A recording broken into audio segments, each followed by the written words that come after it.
Hey guys, Noel here, and it is Friday night, and while we have a little bit of free time on our hands, I thought it'd be fun for us to do a live stream for our beloved YouTube channel. Tonight, we are going to be fighting digitally. As you know, if you watch the stream or my YouTube channel, you know my favorite video game genre. The genre I most like to sit down and relax to is fighting games. Now, while I love Japanese role-playing games for their beautiful storytelling and masterful artwork and engaging music, and while I love Sonic and Mario for their worlds, their character designs, their charm, their enjoyability, there's just something about fighting games that I find very fun. You can sit down and play them. You can have strategy, you can have intensity, and so, ever since I was in elementary school, I loved fighting games. My all-time favorite movie is Bloodsport, and I don't know, maybe I just always saw Bloodsport in fighting games. Cool guys, sexy girls, awesome music, Japanese anime. That's just a few of my favorite things in fighting games, and the West is certainly no stranger to fighting game excellence. Mortal Kombat was always considered to be the coolest game when I was in elementary school and up through junior high. Now, looking back, Street Fighter is definitely better than Mortal Kombat, and I think I always kind of knew that deep down and was full-throatedly saying it once I got to high school. But certainly Mortal Kombat wowed you with its digitized graphics. And I don't know, man, I just can't personally... Nick Darling, all right, you'd rather watch you fight than me actually try to play fighting games. Not my forte. Well, it is my forte. And you know what's not my forte? First-person shooters and Mario Kart. I like Mario Kart. I'm maybe kind of, sort of okay at Mario Kart, but first-person shooters I am not good at. And that's definitely a genre that people like to sit and watch. I could kind of take or leave it personally, but I am just not good at fighting games. I mean, I'm not good at first-person shooters. I do like fighting games, and, I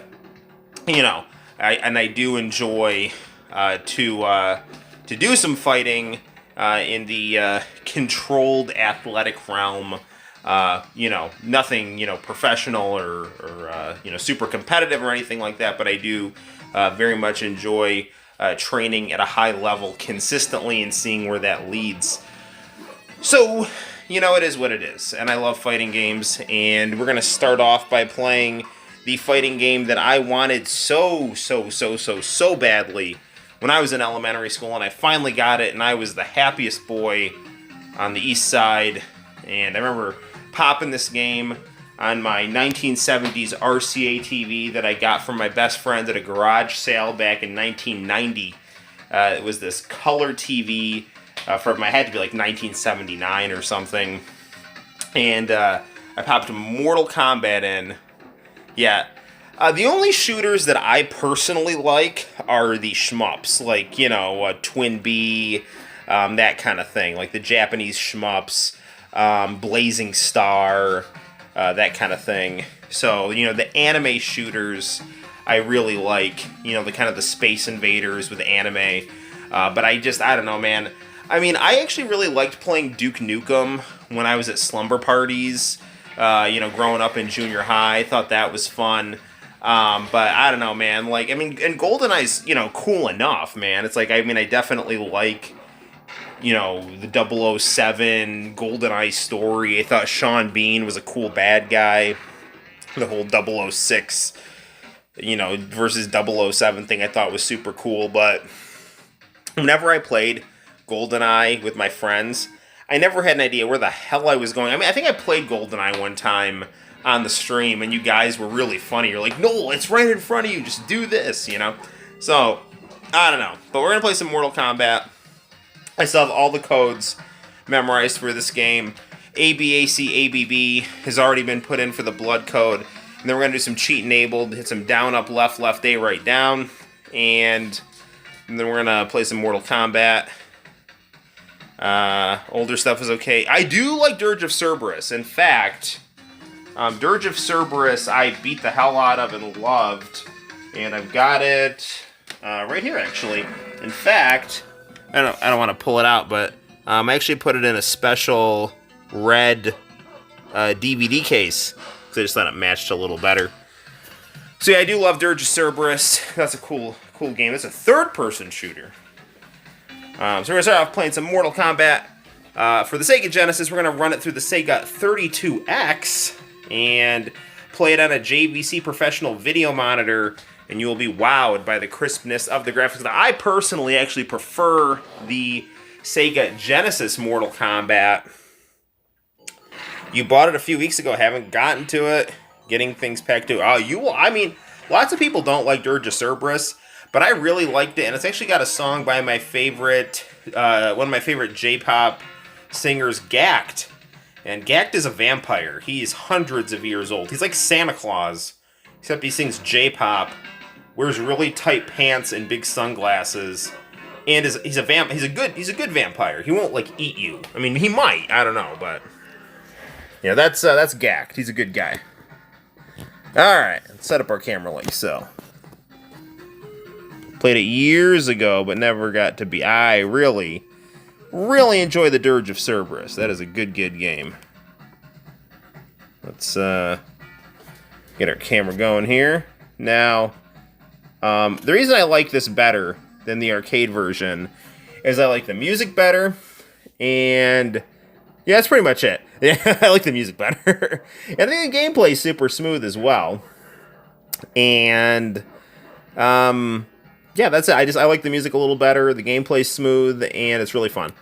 So yeah, I like this. And when I say the music is better, I mean the music is much better. Each level in this game, I think the music has a real distinct feel to it, whereas the arcade music, it just all sounds kind of generic. I'm gonna hit the lights, and we'll play some Mortal Kombat right now.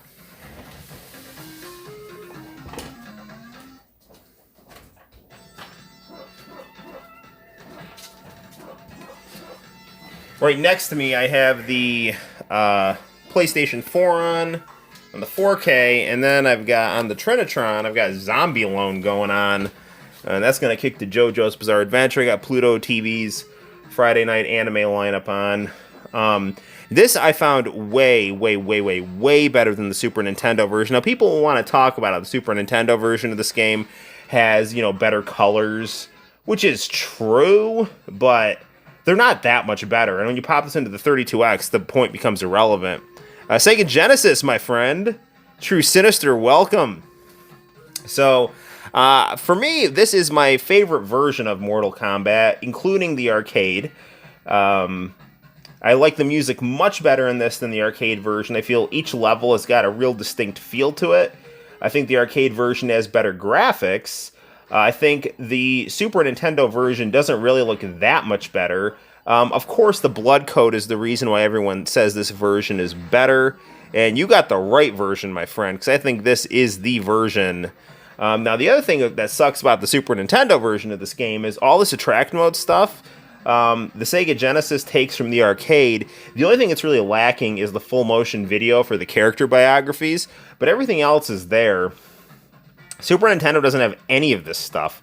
Now, ironically, the Super Nintendo version of Mortal Kombat 2, I think, is better than the Sega Genesis version of Mortal Kombat 2. I don't know what the hell Sega was thinking with the Genesis version of Mortal Kombat 2. It wasn't very good, but what was good, and I think the best port of Mortal Kombat 2, and I actually think this is also better than the arcade version, because the arcade version's AI is ridiculous, and not in a good way, is the 32X version of Mortal Kombat 2, I think, is really good.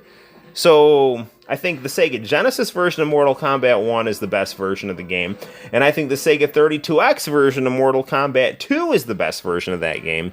And without further ado, down, up, left, A, right, down.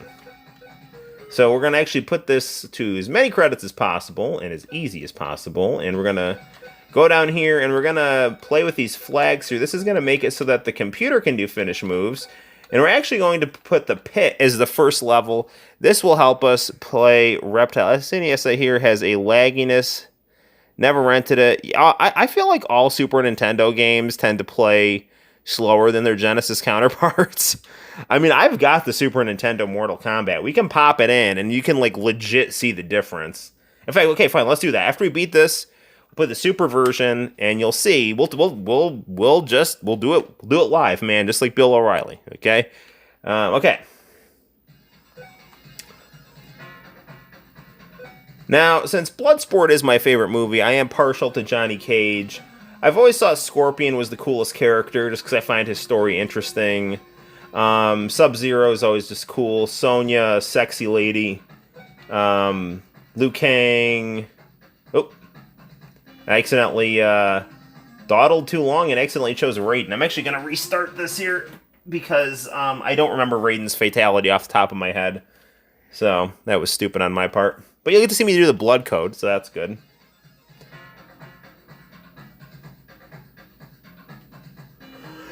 Arena presents a probe development. ABACABB. Midway presents Mortal Kombat.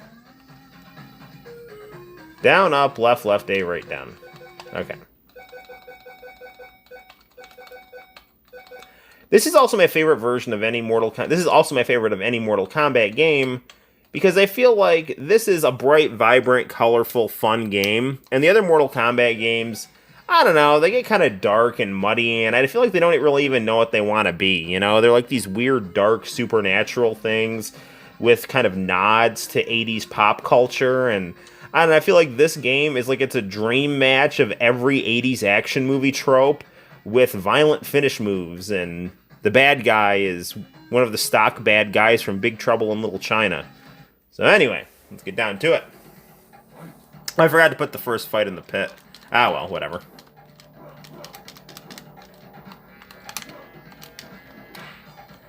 So, this game definitely not as smooth playing as Street Fighter 2.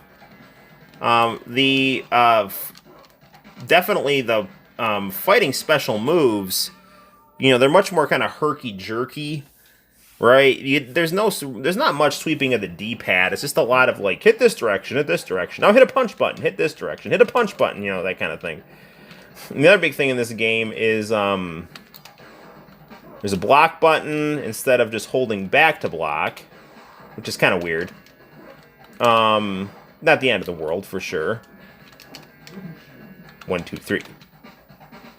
And the uppercut is definitely really dramatic. No smooth directional motions. Absolutely, that's exactly what I'm talking about. It's because this is the only one that takes place in a normal Earth. Yeah, I know. But, like, I don't know. It's, I like this style of storytelling better.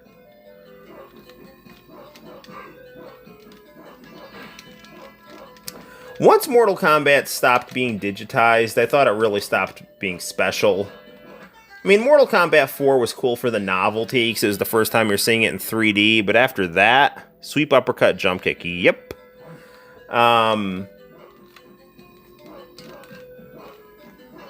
But yeah, after Mortal Kombat 4, I would have gone back to the full motion video. Because then it was like, you know, Mortal Kombat, you know, does not look anywhere nearly as pretty as, you know, Tekken or Dead or Alive in its 3D forms. And its gameplay is not as good. So what do you got, right? The big unique draw to Mortal Kombat was its human actors and its over-the-top fatalities, you know? And it's like, the thing is, too, like, the Mortal Kombats now, it's like they try to, like, gross you out more. It's like the fatalities in this game are, you know, like... they're violent in without being like, oh wow, this makes me want to puke, or this makes me feel kind of uncomfortable. It's like you can like rip someone's heart off or uppercut someone's head off, and it's, you know, it's cool 80s over the top, you know, so they're not trying to be realistic. And the other thing about this game that I, you know, like, is like Reptile is actually cool in this game. In other games, they just kind of, I don't know what the hell they did, like, They said, like, Reptile is going to be a dinosaur. Like, as opposed to, like, this really cool, mysterious green ninja that combines, like, Scorpion and Sub-Zero's powers and is actually tougher, you know? Like, Reptile went from being, like, the toughest character in the game to just, like, some weird, generic lizard guy, you know?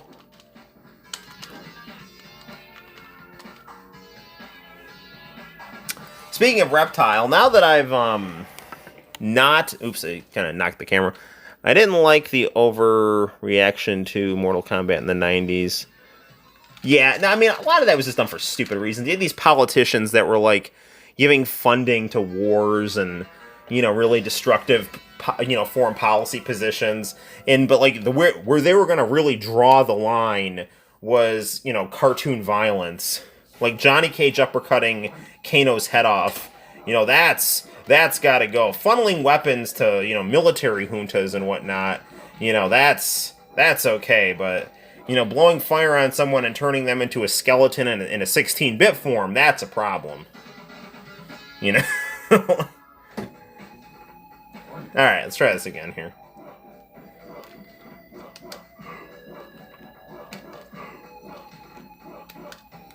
Darn it! Well, there goes Reptile. We'll do it another time. After I beat this, we'll go back and get Reptile. That's just entertainment. Yeah, no, it is. No, it's like they took the kind of the silliness of Reagan-era action movies and put it in a 16-bit video game. Like, that's what they did.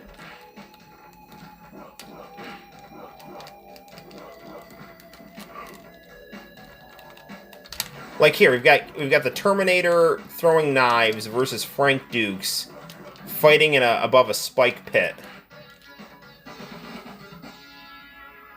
I also liked in this version that they actually opted not for the over-the-top gore at the bottom of the pit, which I thought was like, I mean, I don't know. Like, I think that didn't look as aesthetically pleasing. You know, it was alright. I mean, it was kind of like, oh, the silly shock value, but...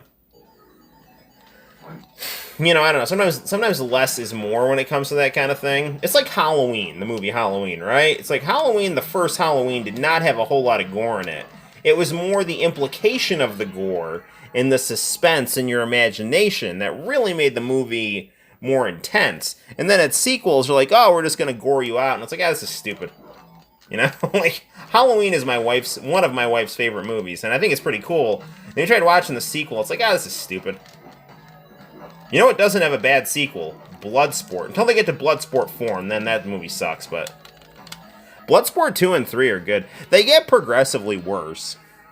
Bloodsport 2 is really good, though. Jackson comes back in the Vic role, and there's a guy that looks just like Jean-Claude Van Damme, and he's, like, still fighting to get the sword, except now it's, you know... His motivations, I think, are not as...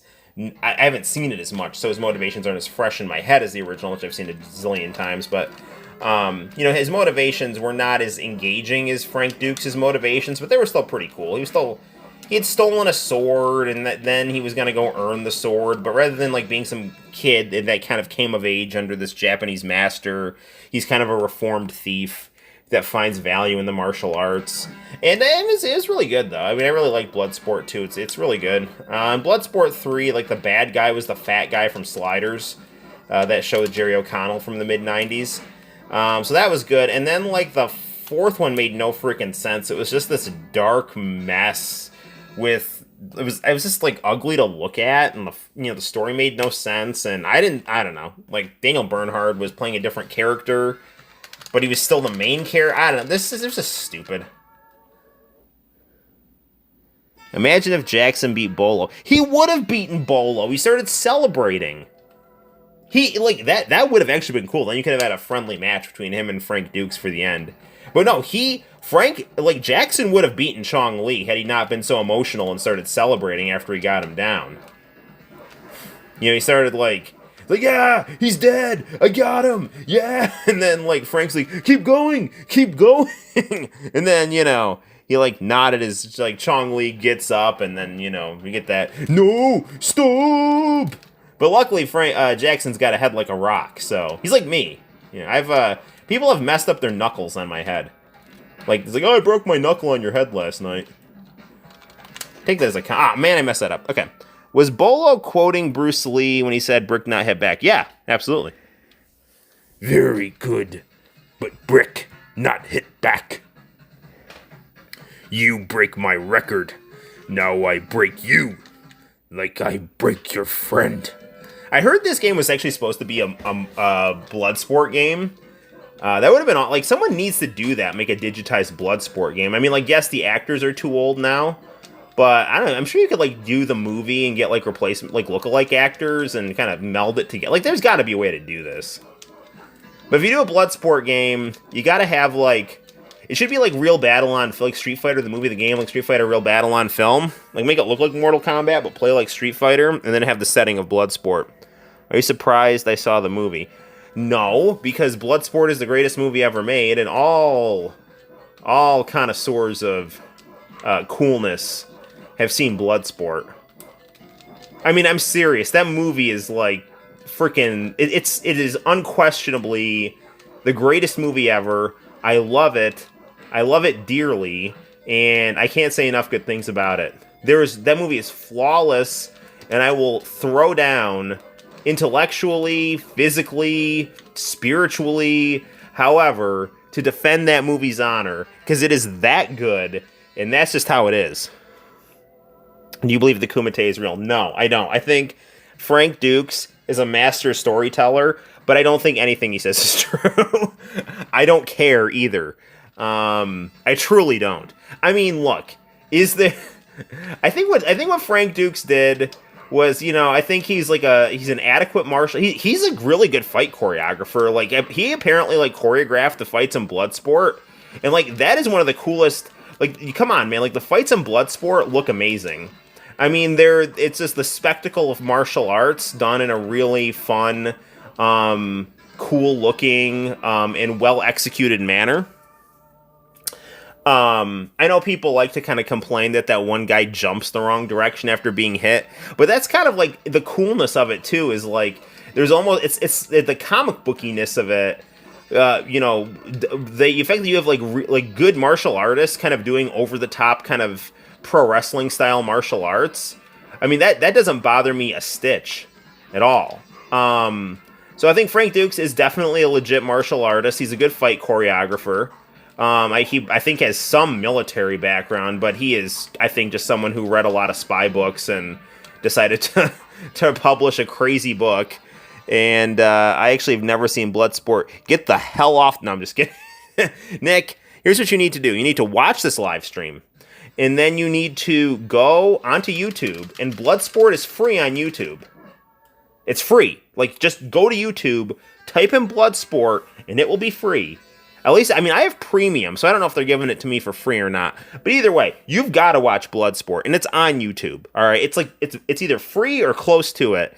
Watch it, and then it will change your life in amazing ways. Heard there was another movie where Van Damme and Dukes, completely unrelated to Bloodsport, haven't seen it. They worked together on Double Impact, but there was some falling out. And, like, I think Van Damme choreographed it, but Dukes got credit for it. And then there was The Quest, and that was what they sued each other over. Because there was apparently some kind of collaboration there, and I don't know all the details. I believe there's YouTube videos about the trial, but I'm pretty sure that Dukes came up with the story, and then Van Damme did the movie, and Dukes didn't get any money. I don't know if that's true or not, but I believe that's how it went down. But check the backstory for that. But yeah, they fought over The Quest, which is basically like Bloodsport crossed with Indiana Jones. So, it's I actually haven't seen The Quest from start to finish. It seems pretty cool, but it doesn't seem as good as Bloodsport from what I've seen.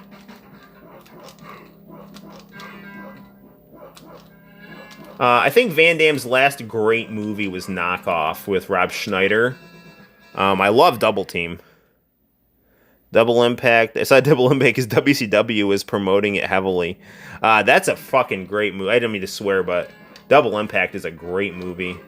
Where the one where he's twins. They really should have brought him back for the Expendables. So Dolph Lundgren's character in The Expendables was written for Jean-Claude Van Damme, but Van Damme was such a doofus that he's like, oh, I'm making these artsy B movies, which are just these like underlit things filmed in Western Ukraine, with like no good music. They're just these like muddy, violent B movies, which is fine, but they like compared to his old movies, they're like nowhere nearly as good. Anyway, so Stallone offers him The Expendables. He says no. It's a big hit, and then he's like, oh, actually, let me come back and do it, So, so he does, and then he was like, like a really good bad guy. But they should have brought him, like, had a twin of his come back, and, that's what they should have done. Because he was twins in Double Impact. And that was like, it was like the Patty Duke show with martial arts. It was, like, freaking amazing. You had, like, the preppy polo shirt wearing yoga instructor, martial artist. And then you had the down on his luck brother. So you had, like, the gruff guy and the pretty boy, and they were like lost brothers, and they fought over the girl, and they were like avenging their parents. I mean, it was literally just a really, really good movie. The music was great. Bolo Yang was in it. Yeah, Shang Tsung, he's coming up, man. This Shang Tsung is the best Shang Tsung. The crazy old Chinese demon guy. And he's also super easy in this game. He's going to crumple as an old man. He's turning into Goro, though. Oh, man, there was my freaking flawless victory. Come at me.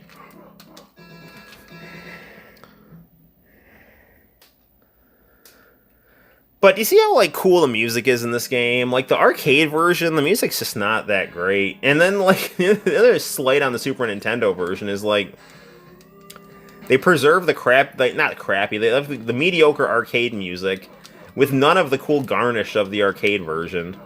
I mean, the only thing the Super Nintendo version has gone for is it just, the graphics look tighter, but, on the 32X, I don't think this looks great. I mean, on the Sega Genesis, it doesn't look bad. But, what's not bad either is, like, I've defeated Shang Tsung, and I'm now the Supreme Mortal Kombat Warrior. Though through the battles of life and death situations faced during the tournament, Johnny Cage learns the true importance of that.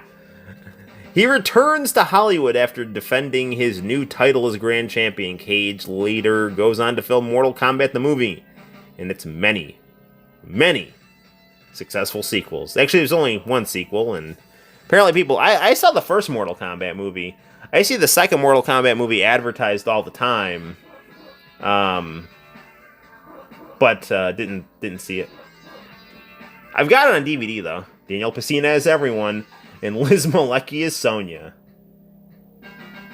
And this pencil-sized forearm claymation person was made by John Tobias. And Ho Sung Pak. I heard like Ho Sung Pak didn't play Shang Tsung for the entire game. There was some kind of weird fallout with that actor. I don't know whether he couldn't come and complete it. I'm not watching Titans on the DC universe because I'm here with you while working. Oh, well, thank you. Thank you very much. I'm honored. DC cartoons, I think, are actually really good. They're the closest thing that American comics, I think, do in terms of kind of treating comic books like anime treats manga. I mean, obviously, I think the X-Men animated series, the one from the 90s, is, I think, my favorite adaptation, because it really does a really, of kind of like animation to comic books. I don't know if favorite's not, I don't know. Yeah, it is my favorite. Because even though it's different, it does a really good job of kind of maintaining the spirit of the comic books and kind of condensing things. But DC does some really good jobs with turning, graphic novels or miniseries into animation. My only criticism is sometimes they don't use the they don't use the exact character art all the time. It doesn't always capture it. Like I saw they did a DVD of Batman Hush, It didn't look anything like Jim Lee's style. And don't tell me you can't do Jim Lee's style, because if you watch the Japanese opening to X-Men, like the Fox Kids X-Men got its own Japanese openings, I have an idea that's useless that I still want to present to you. Yeah, go for it, man. Saw Mortal Kombat Annihilation twice in theaters and plenty of other times. Is it good? I heard Johnny Cage dies at the start of it, though, which is kind of lame. But yeah, no, anyway, like the Fox Kids X-Men got a really good anime opening that really captured the Lee Layfield style. Disney Plus should put out a full-fledged live-action adult X-Men show that's exclusive. Yeah, that'd be awesome. I am super disappointed with the live-action X-Men movies. I thought that Hugh Jackman played Wolverine well, and I think that there's no better person to play Professor X than Patrick Stewart. And then I thought after that, I thought that the stories didn't understand the X-Men a lot at the time. I thought some of the casting was really bad. The costumes weren't there, and I don't tell me that you can't do those costumes. A good director can do that. All the other Marvel movies of the Marvel Cinematic Universe had the characters look like the characters, you know. I just don't think the director understood the universe, and Magneto being this like effeminate old man like really annoyed me, because that's not what Magneto is like. I thought Ian McKellen was horrible as Magneto. I don't care what anyone says. I don't have anything against Ian McKellen as a person. I mean, he's been in cool things, but he is not. He, in terms of like, it's like I get, it's like, oh, we want to cast him opposite Patrick Stewart because they're kind of similar, but not. You know, it's like, no, Magneto is, you know, the guy who uses like physical violence. Like his body is his strength. Professor X's mind is his strength, right? That's how they're like kind of at odds with each other. Not that they're two old British men with a history. You know, so I don't know. I thought Hugh Jackman is really good as Wolverine, though. He's too tall, but he plays the role perfectly, and he really fulfills the prophecy set in Pride of the X-Men of Wolverine being Australian. Sub-Zero is Sub-Zero's brother. You know, Sub-Zero is Noob Saibot's brother. Annihilation couldn't make this up. Whatever, MK2, MK3, or MK4. That's funny. Yeah, Cage dies in the beginning. That's stupid. I like Johnny Cage. I mean, Daniel Pacina is cool as hell. I'm actually pretty thirsty. I'm gonna get some water. So we'll go on a field trip to the kitchen, and then we'll play. We'll get to Reptile, and then we will play the Super Nintendo Mortal Kombat, which is nowhere nearly as good as the Sega Genesis version. Now, I've bragged about this before, but I live in the wonders of a house with a refrigerator that can give me ice and water. Yeah, take that, all these other high-profile streamers. Dr. Disrespect can't do this. Actually, I don't know what Dr. Disrespect can and can't do with all with Twitch. Deciding like, oh yeah, we're not having you on anymore for no reason at all. So I like Dr. Disrespect. I think he's cool. I don't actually watch a lot of his streams, but from what I've seen, he seems like a cool guy. I like his pro wrestling style persona crossed with Billy Mitchell.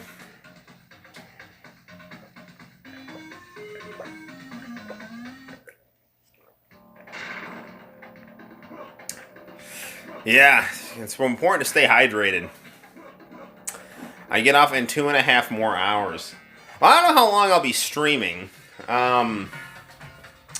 We started a little earlier than normal. It's like 10:30-ish now.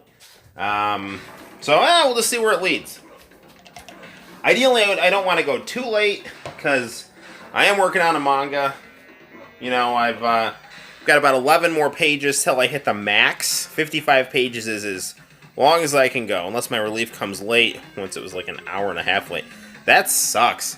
I worked at a drugstore once, in a pharmacy, and I can definitely appreciate, like, when is the person after me coming in, so I'm not, having to do this, this tedious job. But I mean, all jobs are tedious, unless you really love it, so. I feel my job has a sloppiness to it. I hope you're not a stripper. All right, good deal. See what? Okay, let's fight Reptile. Now, my friend back in elementary school would always lie and say that he swore he could be Reptile, and that Reptile would show up in the dragon spot in the middle of the screen for the character select. And, then, like, other people would say, like, oh, I swear I've gotten, Reptile, and then what they're doing is they're just turning the tint all the way to the green side when they choose Scorpion. X-Men with the younger cast members isn't horrible. X-Men Apocalypse is rough. The only X-Men movie... LOL, kids. I really liked First Class. Like X-Men First Class I thought was really good. I thought that did a good job of me watching that movie and saying, you know what?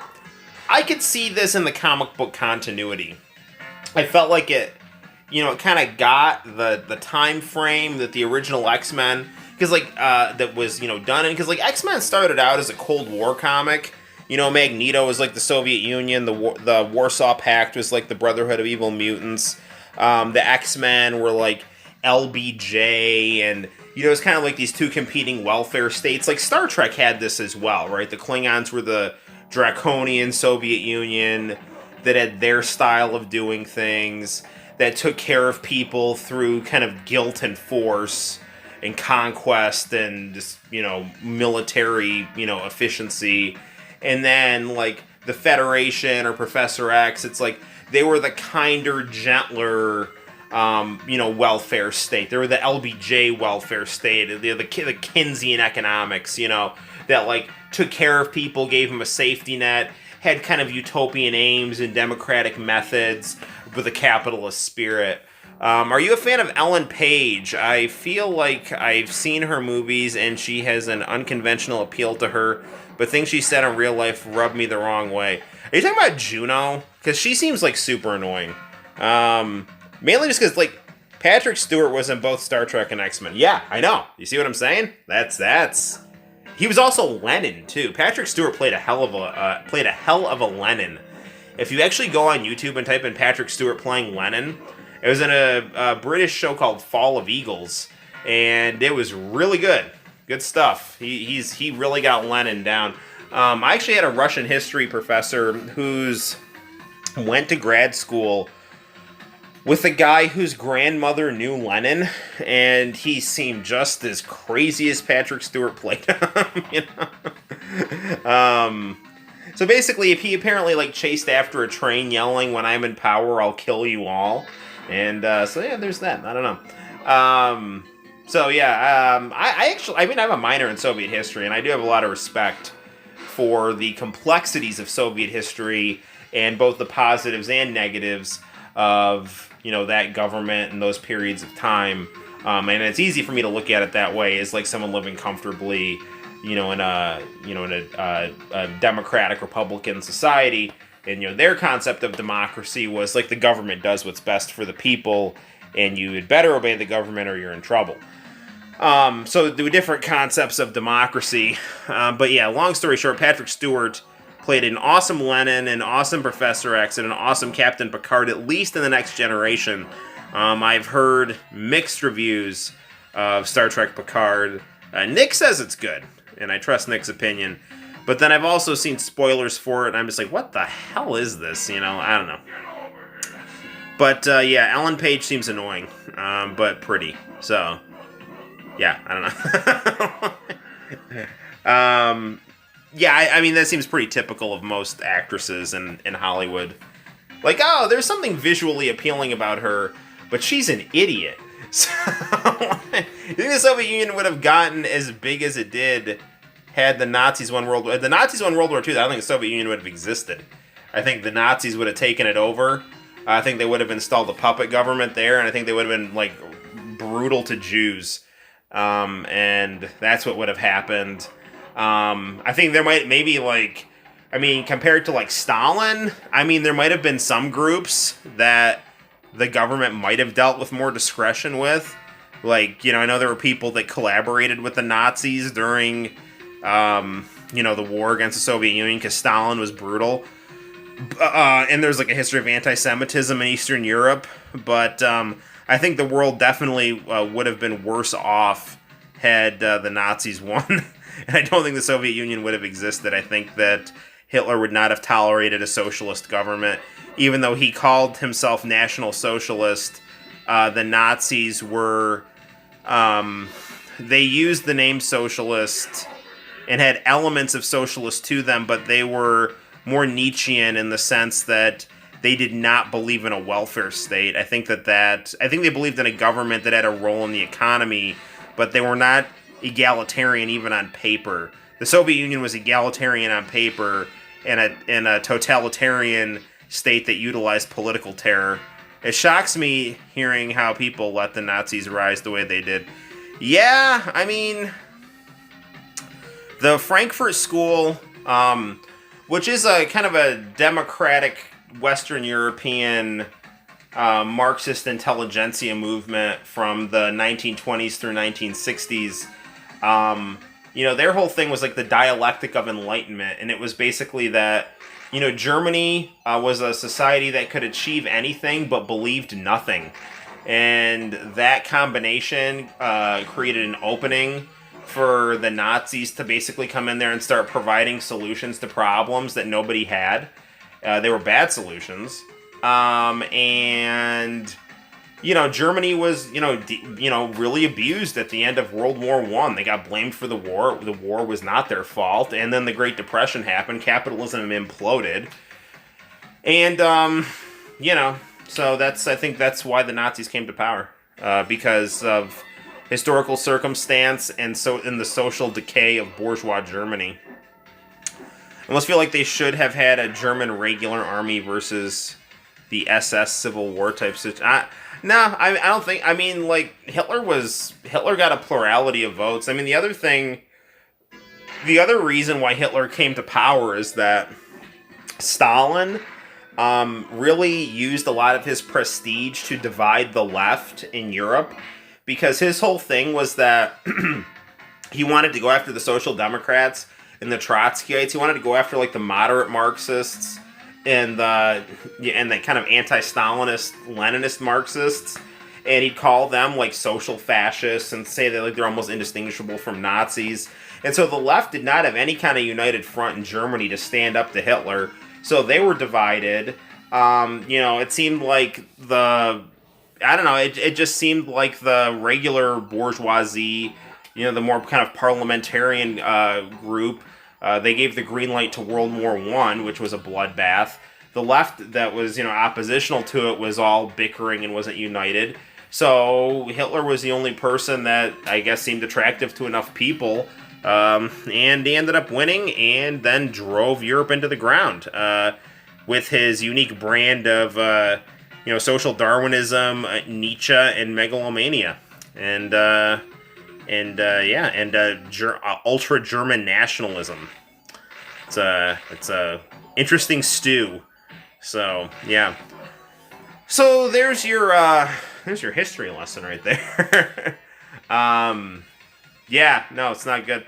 The reason that we got the Cold War is because the two big groups that beat the Soviet Union. I mean, Britain really stood up, and lasted as long as they could, but the two groups that did the serious damage and, came out the real winners were the Soviet Union and the United States. I mean, the United States, I think, did not need to drop the atomic bomb on Japan personally, but they ended up beating Japan and, performed valiantly in Western Europe.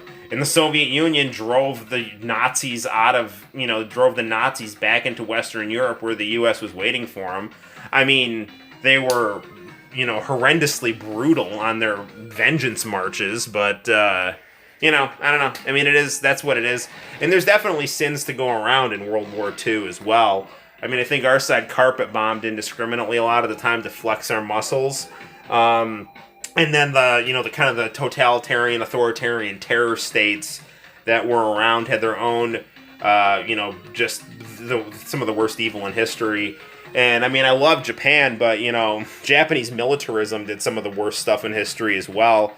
So, it was really a terrible time. The 20th century, that's a great lesson in terms of the hubris of secular ideology just absolutely driving the world to the brink of destruction.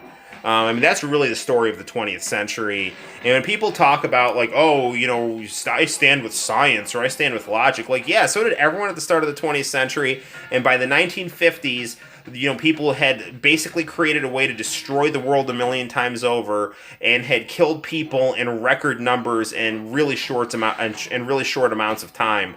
So that's what your science and logic did when you drained it of God and ethics, or when you started to define ethics in terms of human logic. So then again, that goes back to the Frankfurt School with, like, the dialectic of enlightenment was, like, the way that they described the Nazis coming to power. These, idiots reasoned their way into a world that Hitler could take power in.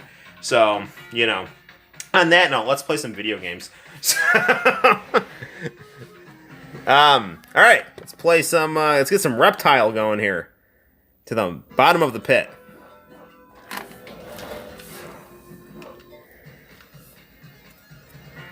Okay.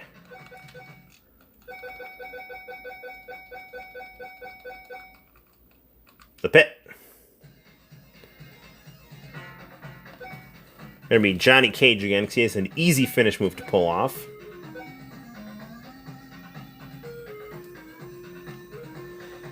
Just got a text from my friend that WWE SummerSlam is this weekend. And I'll probably go and see it because I like my friend. But I have beyond zero desire to see SummerSlam. I think WWE sucks now. I think it's horribly booked. There's no wrestlers that I either aspire to be or find interesting. I don't like it. And I watch AEW every week. And I love the MK portraits too. I tried watching NXT because AEW is going to be on Saturday because of the NBA playoffs, and I couldn't get through an episode. Like, the girl match was pretty cool, and I just was like, screw this. I watched like 2 matches, and I'm like, no. 1, 2, 3. Yes, I got it.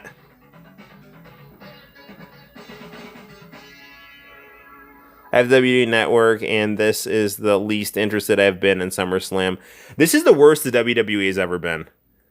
Unquestionably the worst. And I watched it when they had, like, Doink and all the, here's Reptile. I liked it when they were in their, like, quote unquote lean period, and WCW was, like, kicking their ass, because WCW was, like, the best wrestling ever. And I straight up mean that. And I'll debate that right now. All right, flawless on Reptile. That's what I'm talking about. But yeah, I have, like, I think WWE is, it's just this bloated, uninteresting, like, the guys have no personality. They look like a bunch of freaking underwear models. Which, I don't even like, if they were interesting underwear models, I would be, like, okay with it. But, like, they're not interesting. And, like, the girls are, like, pretty tough. But, like, I'm sorry. Then they, like, take themselves way too seriously. And, I don't know. I think it's just a boring, uninteresting show that takes itself too seriously. It's overproduced. And I like overproduced stuff. But this is not cool overproduced. This isn't like a Hype Williams video. This is like just, like, I don't know. It's like they took the worst aspects of an infomercial and, I don't know, like, just added pyro. I don't know. It's just not, I don't like it. But AEW is great. And I say that as, like, if there was an infomercial with pyro, I think it would be awesome. Like, Ron Popeil coming out with, like, massive amounts of fireworks, that would be great. In fact, if WWE wants to have any semblance of appeal, they need to, like, I don't know, do that, I guess. I've heard they're trying to do things with, like, Thunderdome or something. Like, like, Reptile, the original Akuma. Yeah, that is the truth, man. All right. Okay, so let's check out the Super Nintendo Mortal Kombat, because it's not going to be as good, but maybe we'll be pleasantly surprised. I haven't played it in a while. Maybe we'll find it interesting. All right, let's go to our drawer of Super Nintendo games here.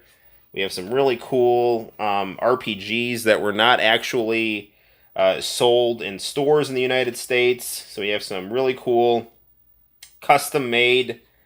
You can get them now. Now they're sold in the United States. You get them in Japan on the Super Famicom, but now we have actual Super Nintendo carts of Star Ocean, Tenchi Muyo, Tales of Destiny, and Radical Dreamers. We got Chrono Trigger here. None of this is Mortal Kombat, though. We have Chester the Cheetah in Too Cool to Fool. We should play that. Like, our theme is technically fighting. We could have Chester the Cheetah fighting off diabetes or something. I don't know. What else do we have here? You got our awesome Super Famicom RPGs. Which, I don't know, with those RPGs, then all of a sudden the Super Nintendo becomes more competitive with the Sega Genesis, if not, I don't want to say better, but better in its own way. Where's Mortal Kombat? It must be in here. I bet you have more arcade perfect version of Mortal. I have the arcade version of Mortal Kombat 1 on the PS3. If you guys want to play that.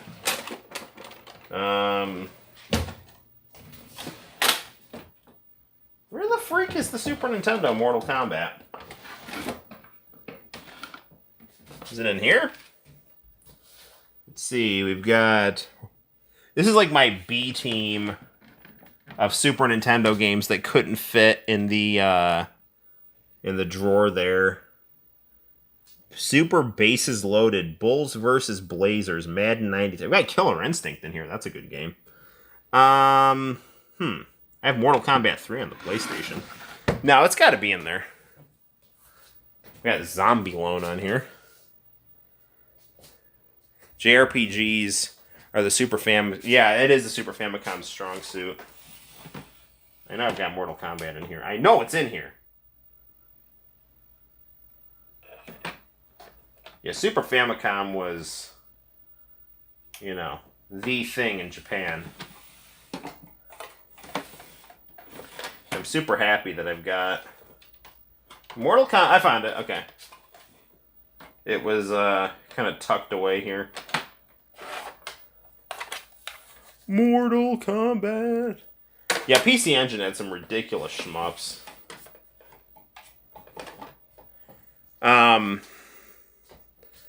You know, they had Snatcher too. That's about as good as it gets when it comes to you know, visual, you know, kind of text-based dramas. Okay, we're speaking of JRPGs. We're going to pop out Dragon Quest VI on the Super Famicom. This is freaking awesome. Dragon Quest VI. I like it that the main character looks like Gohan. So, where are you? There you are. Yeah, no, I know, man. Like, we in the States only got Snatcher on Sega CD. In Japan, they didn't get Snatcher on Sega CD because, you know, Sega CD didn't sell as well. So, and you know, for us, like, the freaking Genesis had bodied the TurboGrafx so bad over here that, you know, they brought Snatcher out on Sega CD. And that's the best version of Snatcher. That's actually got an extended opening that the TurboGrafx version doesn't have. So I think the Sega CD Snatcher is the definitive Snatcher. But the TurboGrafx one is cool, too. I've actually really yet to dive into Dragon Quest VI. Really like it. I got this custom white cartridge made. So, a white cartridge of Dragon Quest VI for the Super Famicom, English text. I don't know what I want to get next in terms of a new Super Nintendo game from the mid-90s. Probably, I don't know, I'll probably get JoJo's Bizarre Adventure RPG. I don't know. I got to get paid. Plus, my anniversary's coming up, so I should probably, you know, buy the wife something. I'm going to buy her 50 cents off Shake and Bake and get her a nice big old coupon. I think TurboGrafx was killed by very terrible decisions by NEC. Yes, it was. It seems like their box art was bad and a lot of good games got left in Japan. Happy pre-anniversary. Yeah, it's August 26th. This is the truth. I don't know. I have no idea what I'm going to do. I was talking to my old high school principal today. He's like, get her a CCA t-shirt. You stop trying to sell me your stock from your 40th anniversary. I'll take 7. All right. Let's get our SCART cable here. God's gift to audio-visual. And we'll pop out the Genesis one. And we will pop in. Incidentally, I'm almost at the Super Famicom or Nintendo, depending on your preference. I'm almost at 800 subs, so that's good. Gotta get there. Once we hit 800 subs, we can do we can review Final Fantasy VIII. Come on.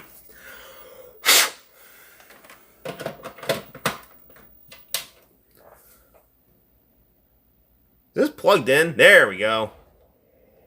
I'm gonna hit the lights.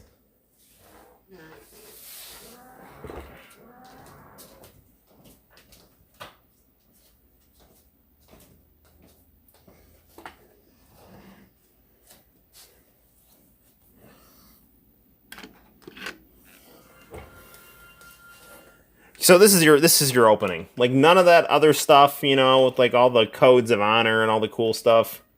It's this. This is it. And that's your opening.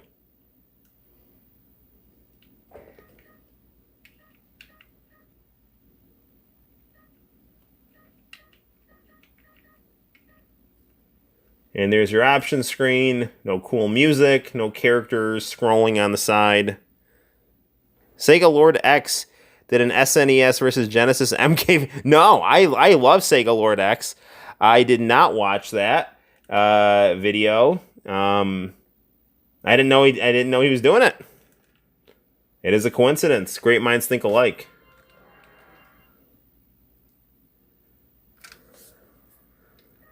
So, I mean, there's more frames of animation here for sure. Scorpion and Sub-Zero have different stances.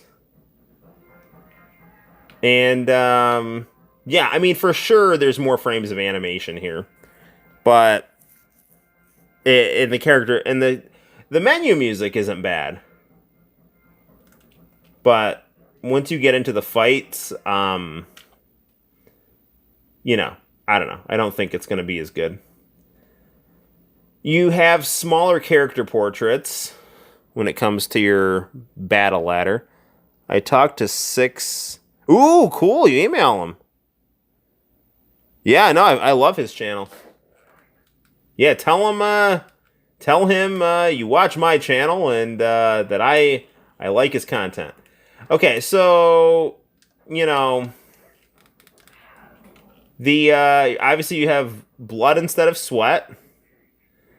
And the music's not as good. Definitely more frames of animation. The colors are more stable. The Genesis version definitely looked a little more pixelated. 1, 2, 3. And that's your finish move there. Nothing resembling the arcade. And you have voices. So, I don't know. I don't think the gameplay's better. I don't think the presentation, in terms of like the total package, is better. But I think that the... I don't know. Yeah, I think the Genesis version, just the overall package is better. There's individual things about the Super Nintendo version that it does better, but overall, I think the Genesis version is better in terms of creating a better arcade style experience, and also doing its own thing and kind of pushing beyond the arcade experience with music that is both inspired by but tends to move It adds more complexity than the arcade music, in my opinion. It adds more personality to the arcade music.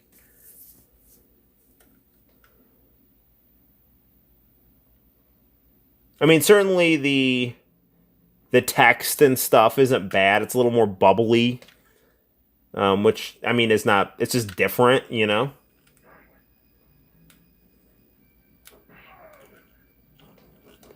It does have a little bit of more of a kind of cartoony feel.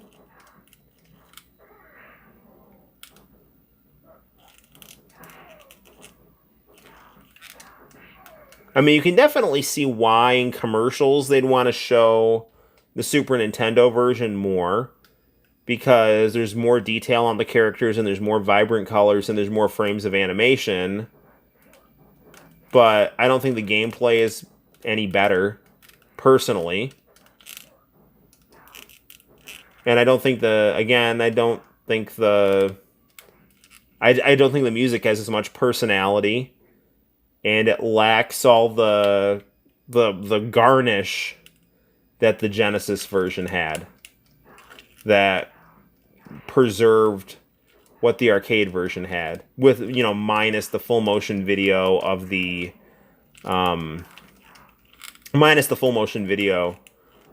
character biographies.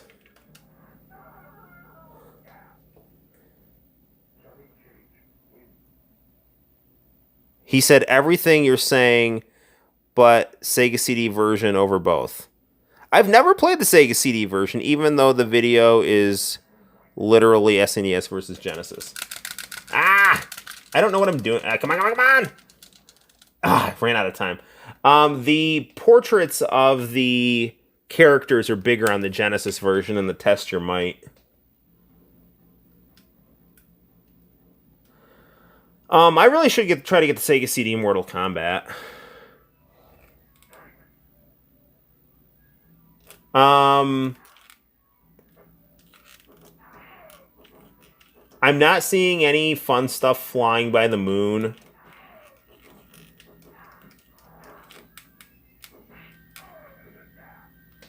The sweat flying off the characters is kind of weird.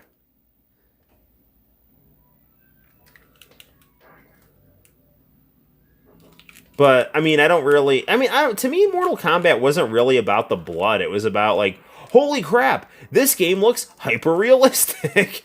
And there's over-the-top fighting. And all these characters are super cool.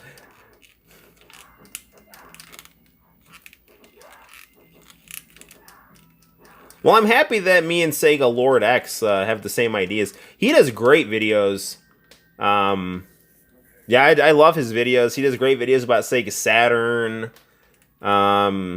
Yeah, he's definitely one of those YouTubers that's got a real knowledge about video games, and he's a real fan, and he just talks about what he loves, which is Sega stuff. I have a feeling he doesn't like full motion video games as much as me, but that's his prerogative. Ah, no! I'm going to... No. Can I uppercut him to the bottom? Yes. He does scream on his way down. That's a plus. One big problem with the Sega CD version is the Shang Tsung morphing requires loading times. That is within the round. That's not good.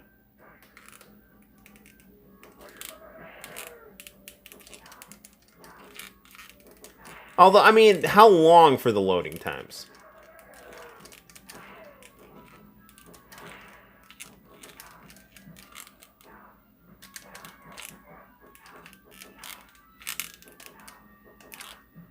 The Super Nintendo version, I believe Shang Tsung is turning his head, yes. So I feel like Sega Genesis version had more detail in the background in this level, but Shang Tsung was not animated. So, I don't know. It seems like Sega Genesis, like, knew its limits.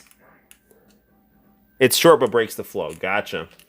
I feel like the Sega Genesis version, like, it knew what not to do to preserve the same feeling of the arcade.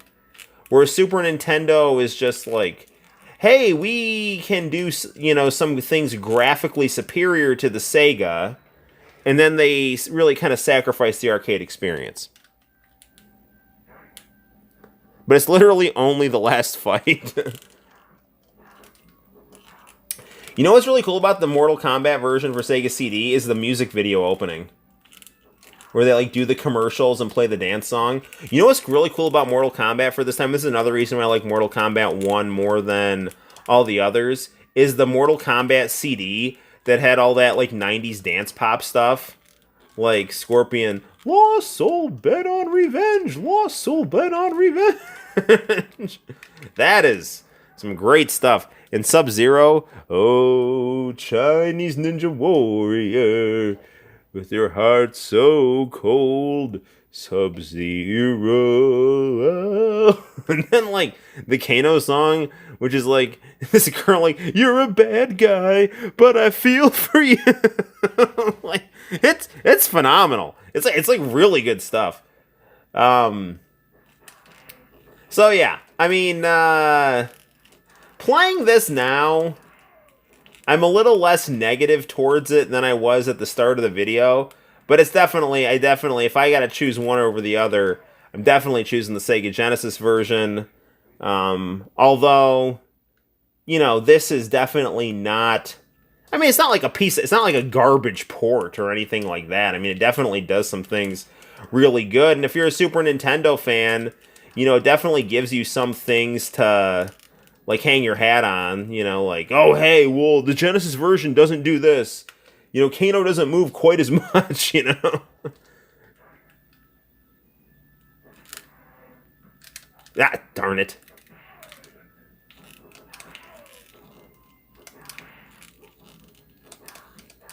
Yeah, the music here, I don't know. I don't think the music in Goro's Lair has any real personality. It's not bad by any stretch of the... Ah, no!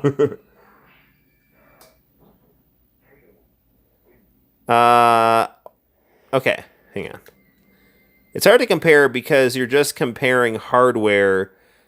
You're comparing probe to sculpture. That's true.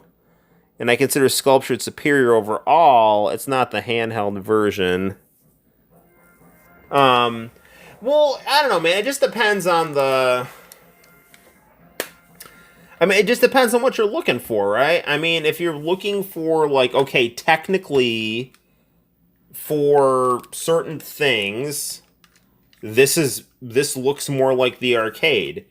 But I think overall, the package of the Genesis version is like a 16-bit home port of the arcade, whereas this is not. This is like this is a Super Nintendo Mortal Kombat, right? It's got bright colors. It, you know, has more frames of animation, but the Genesis version just feels smoother and more unique. And yeah, that's what it is. But again, you're right. There is a little bit of an apples to orange dimension here, and that really, you know, really was the case a lot, you know, with these competing '90s games, because you'd have like one property being developed on different consoles by different game studios, you know. Now, I have not played the Konami Batman Returns on the Super Nintendo, Super Famicom, but I've heard that's really good. I've heard that's, like, definitely better than the Sega Batman Returns. 1, 2, 3.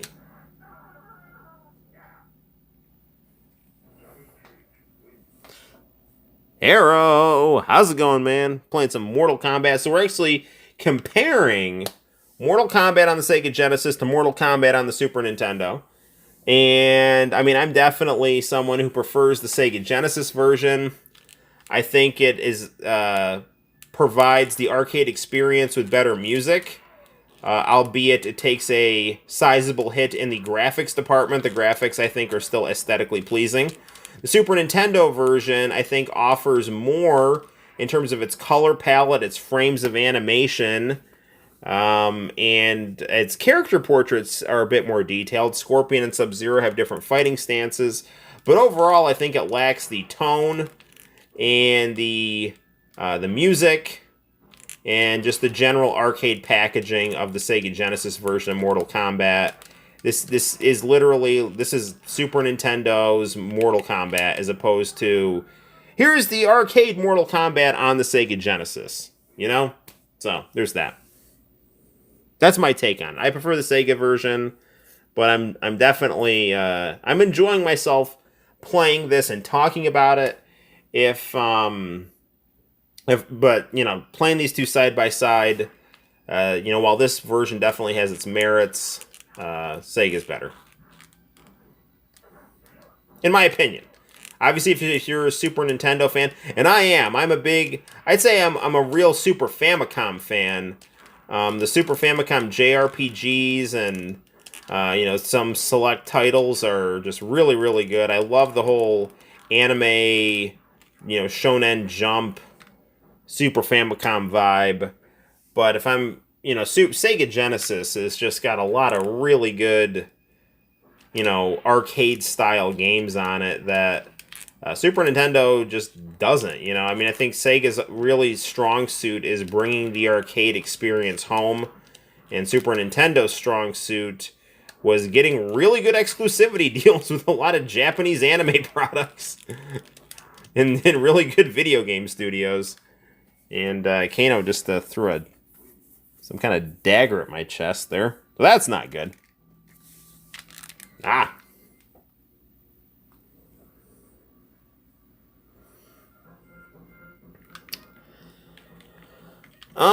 Well, since we're not really worried about Reptile, let's be Scorpion. I know when you try to get Reptile, I believe you can't be Scorpion in the Genesis version. Yeah, now the pit music in the Sega version is just freaking phenomenal.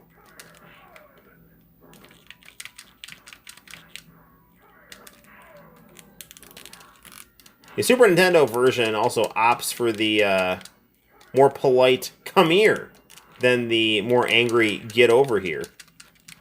The thing that really pisses me off about the Super Nintendo version too is you're going to see the endings do not have any of the arcade, you know, the custom pictures or anything.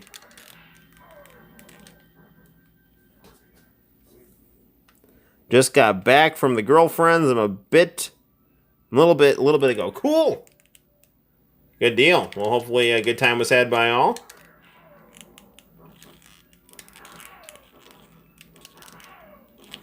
So she's going to be going into 10th grade, and you are going into 12th grade. Is she going to school, or is she going to do home learning for the fall? I actually really hope, you know, personally, I mean, I just want what's best for everyone. But it would be nice if we could just kind of normalize the option of home learning. And that might do things like, you know, make kids feel like they've got more choice. Ah, man, it's harder to do this on the Super Nintendo controller. So I don't know. That's my opinion. I think, I mean, I don't know. We haven't done home learning. You know, we haven't done this hybrid model yet, but I'm hopeful that we can actually maybe kind of make it, you know, more and more of an option, because I feel like there's some kids that, you know, feel trapped in school, and, you know, it's like, okay, well, you know, there's an option for you if you want to do this at home, if you can swing it, so, you know, let's do it. So, that way you're less annoyed, and I've got a smaller class, you know, so it's a win-win. We were both doing remote. Cool.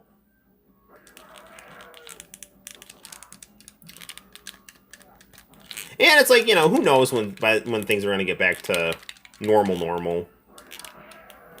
I mean, I feel like it's definitely going to happen, but who knows when. My wife's really lucky. She gets to work from home. I've liked working from home a lot. Just the amount of time I've gotten to spend with my kid and just chill. I get to watch Matlock at 10 o'clock.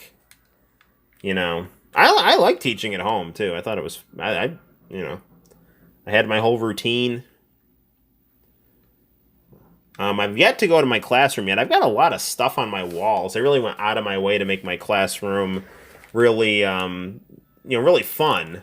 And I don't know with all of this, these safety measures and cleaning measures and whatnot, what I am and am not allowed to have on my walls.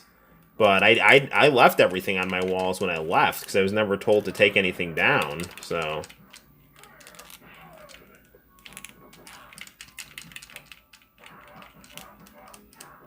Ah!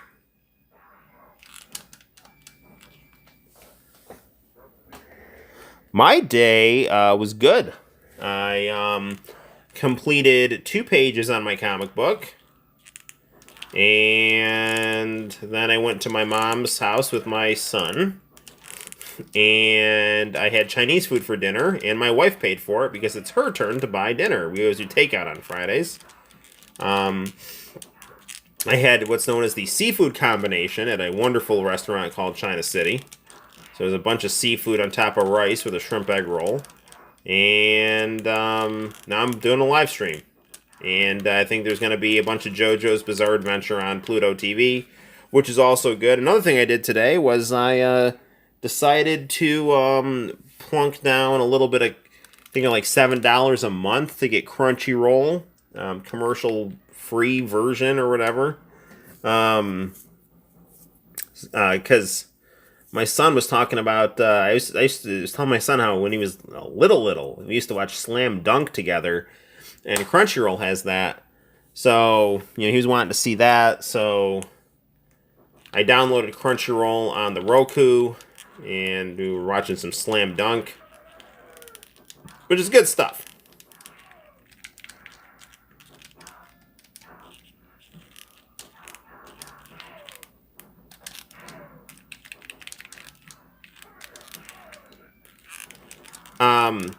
If you guys have not seen Godfrey Ho's Ninja movies, which we did watch, one of those on the channel. Come on. It's basically Sub-Zero and Scorpion with headbands that say Ninja. It's just as good as it sounds. Oh, JoJo's on right now. Oh, it's the one with strength. The evil gorilla on the stand ship. Ah, come here.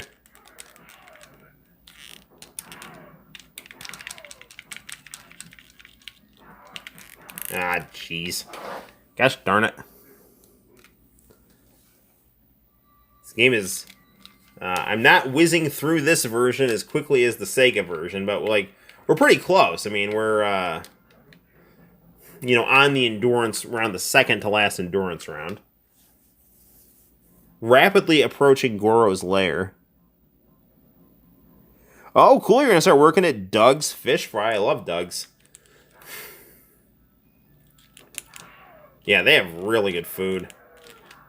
One of my best friends, I don't think he works there anymore, but he worked there for a long time. He did the truck. Yeah, actually, Peter, he's been on the YouTube channel. He used to do a lot with Doug's Fish Fry, and he seemed to like it. Oh, that wasn't good. No! No! Stop freezing me. Well, we'll have to stop by and get some ice cream and fried shrimp. Cortland Seafood is got good stuff, but, you have to, measure it out yourself. And it's I don't know, how much I can eat in terms of pounds or whatever. Just give me a freaking serving that's, adequate. I don't want to have to think to myself, well, can I eat half a pound of food? Or what really is half a pound of shrimp, really? I don't know. I don't know, what kind of volume I can eat. I don't want to have to do, freaking math when I'm at a seafood place.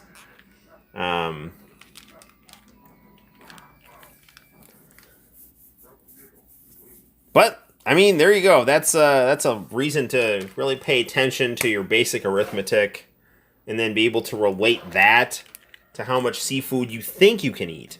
So, because you might come across a seafood restaurant that requires you to basically measure out your food rather than just be served in a way that chefs, think is a normal portion.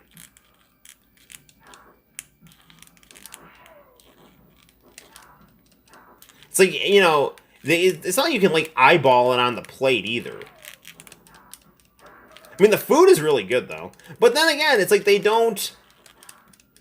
it's like you got to get everything separate. And I remember, like, they didn't give me my coleslaw one time. Now, I don't know if you guys have ever had fish without coleslaw. Because it's still good, but it's definitely not as good. Because you need something cool to chase that, friedness.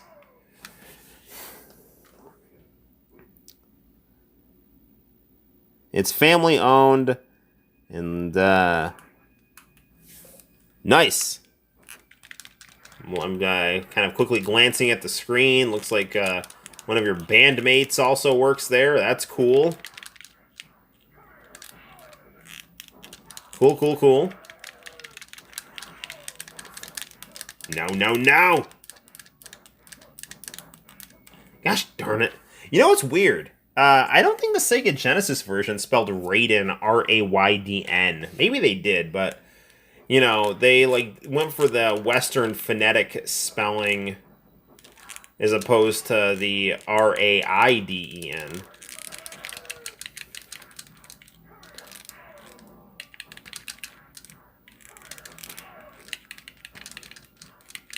Man! Ah! Gosh darn it. You're reminding me of that old Simpsons episode when Homer got kicked out of the all-you-can-eat buffet. 'Tis no man. It's nature's greatest mistake. I heard they shaved an ape. Does this look like a man who's had all you can eat? Pan over to the chubby people in the jury. Oh, it could have been me. Yeah, I love 90s Simpsons.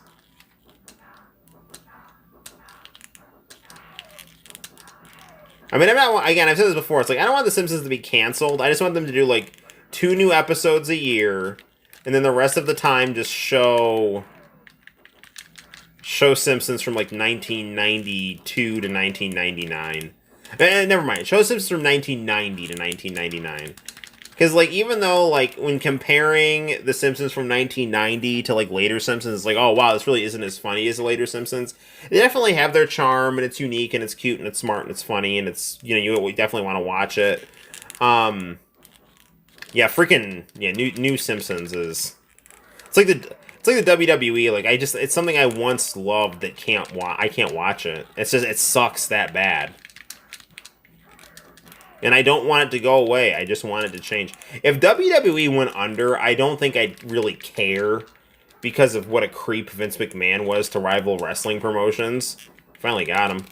I mean, I wouldn't want to see WWE go under because Vince McMahon really gave his life to that, even though he's a psycho. But he's definitely someone who... He lives that company, and he deserves his success.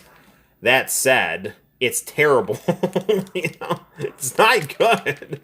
And Dave Meltzer, I think, has a big role to play in wrestling being so crappy. Because he's raised this current generation of wrestlers to think what Dave Meltzer likes is actually good. And it's not. Like, if you take a look at what Dave Meltzer likes, I mean, it's just like Chris Benoit matches. And it's like, dude, Chris Benoit, I mean, forget about, like, what he did to his family and what a monster he was, like, in the back of his head. Well, I mean, I don't know him. I'm just some idiot on the internet. But, I mean, it definitely seems that way. He seemed like a nice enough guy up front, but, like, he had a real bully psycho side. But his matches were technically okay, like, technically interesting, and I'm sure he was cool to work with, and if you saw him backstage, he seemed like a nice, interesting guy, unless he got on his bad side. But, I mean, like, I'd rather watch Hulk Hogan just cup his ear for 20 minutes and watch Chris Benoit flop around the ring, And that's just the truth. I mean, maybe I'm weird, but... I'd rather watch Hulk Hogan cup his ear for 20 minutes and watch Brock Lesnar do suplexes. And, like, say, oh, I can't take my eyes off of this. It's like, well, I can, because he's purple. He looks like Grimace on steroids, suplexing people.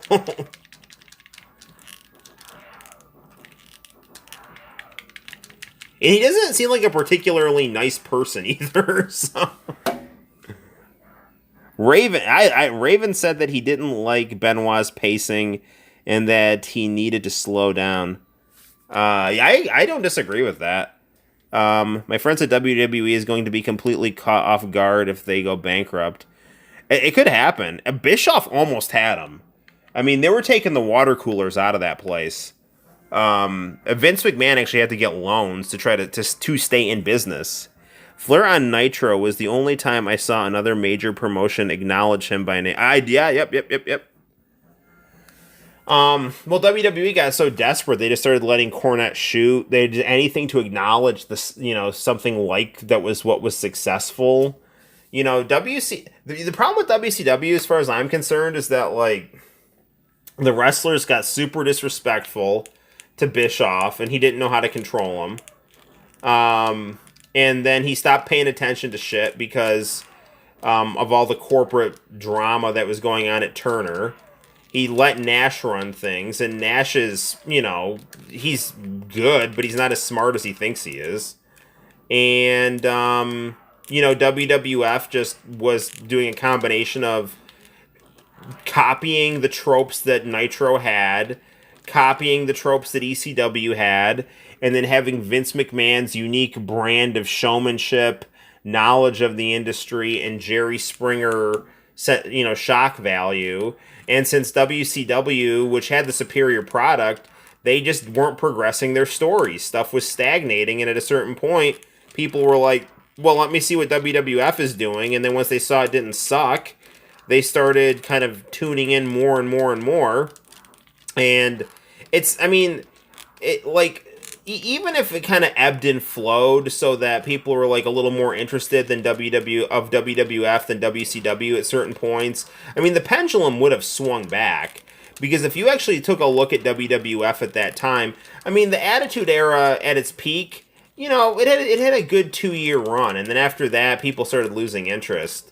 And the pendulum probably would have swung back to WCW had they kept putting out stable, solid products. The problem is that Turner didn't want wrestling, and creatively they just started going crazy. They were paying too much attention to ratings. Wrestlers were feeling disrespected backstage. Here's one thing I don't like about this version is that I can't actually uppercut Goro when he comes out right away. As much as I like Hall and Nash, if I was Eric Bischoff, I would have had a plan B with their backstage behavior. Like, all right, look, if you're gonna act like this, you can go back to Vince. I don't freaking care. I'm gonna get if you had Bret Hart on deck, you could replace Scott Hall with Bret Hart, and then the Giant with Nash with the Giant. The chemistry wouldn't have been the same, but in terms of just your own authority. As a teacher, you can't have a kid tell you to F off and not tell him to get out, there's discretion and stuff like that. And, I wouldn't want to see Hall or Nash leave because they're great. But, if they're really being super disrespectful backstage and you're just kind of sitting there and saying, whatever, and then, people aren't going to respect you. And, that's what happened. Now, Bischoff was, people understood that Bischoff had gotten him to an enlarged sense of the promised land. And so I think he had some respect for that. But I think it hurt morale to have I don't know. I just have people stay stagnant and then certain people be rewarded, and egos also get in the way too, for sure. When Benoit versus Malenko, hang on, let me see this. When Benoit versus Malenko had that 20-minute hog wild match, the audience didn't care at all. Yes, you're right. In fact, when that kind of shit happened, I turned to Raw. And I like Benoit and Malenko.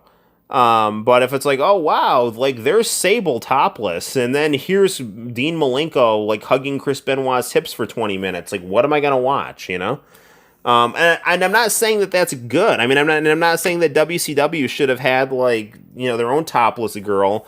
I'm just saying that those kinds of matches can be overrated. I work a 40-hour week on paper and find myself too tired to do things when I'm not working, not doing house errands, not sleeping, not going to my Bible study. Cool! I love Bible study. I hear they fired Waltman as punishment to Hall and Nash. I heard that too, and that's stupid. That is really, really stupid because that totally screwed up the NWO formula. And and pardon my French, that's like a dick move, man. Just like, if Hall and Nash are being bad, then freaking job them out or bench them or something, or fire them. You don't do okay, this is the most expendable out of you three, so that's really stupid. And that was one thing, I'm gonna tell you right now, letting Waltman go, letting Jericho go, and letting the Giant go. That gutted the hell out of WCW's mid card and their creative, and their really big mid card, upper mid card creative players. Has a kid said F you during teaching? I think you already told me the story, but I can't remember. I honestly don't know. I'm sure they have, but I can't remember. And if they did, I just kicked them out. I cussed out teachers before, sorry, because at that point I wanted to teach. I just love teaching so much. Get the F out. I want to teach people about the Civil War.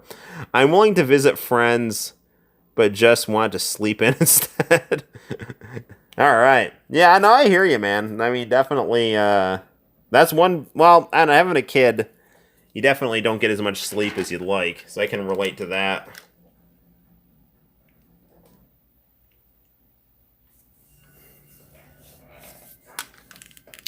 I mean, if you're not going to fire... I mean, listen, I'm not saying... Look, I'm not saying that you should be itching to fire Hall and Nash. I'm saying that you need to be willing to, And I mean, truth be told, Vince McMahon had the same types of problems with them. The only thing is that, Hall and Nash just left.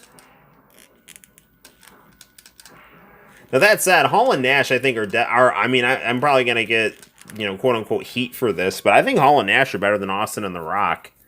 I think they're more talented and more interesting. I think Austin is entertaining but overrated. I think he deserves what he got in terms of his success, but I personally was never an Austin fan. And I think The Rock is wildly charismatic, but I don't know. I just always saw the NWO guys as more credible than him. Like the big three NWO guys. I mean, on the mic, he's hilarious and super special.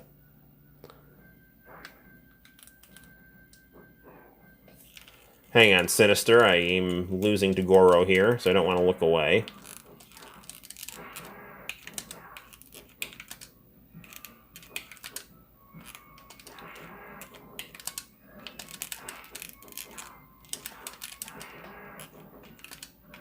Got him. All right. Imagine WWF with Hogan, Hall, and Nash back in the late 90s, and Flair. All were possible. Unlike Noel, I was a fan of Austin and Brock. Brock or The Rock? Because I was a fan of The Rock. I was never a fan of Austin. During that time, like 98, early 98, when I'd flip back and forth, The Rock was my favorite After Bret Hart left, The Rock was my favorite guy in WWF.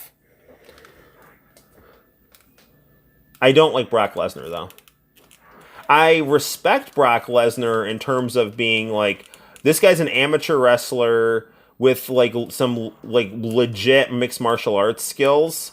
But I think a lot of Brock Lesnar is like the Shaquille O'Neal of MMA. A lot of his dominance comes from his size. And I think in pro wrestling, if they can just script him to do as little as possible and try to hype him up. But, I don't know, man. I don't do... I'm not a pro wrestler. So, on the one hand, as a fan, I can, feel I can, talk and, talk, forcefully. But, I'm not going out there and, taking shots either, So, I definitely have a lot of respect for what any pro wrestler does. I am not big on Dwayne Johnson. See, I'll take Rock over Brock any day.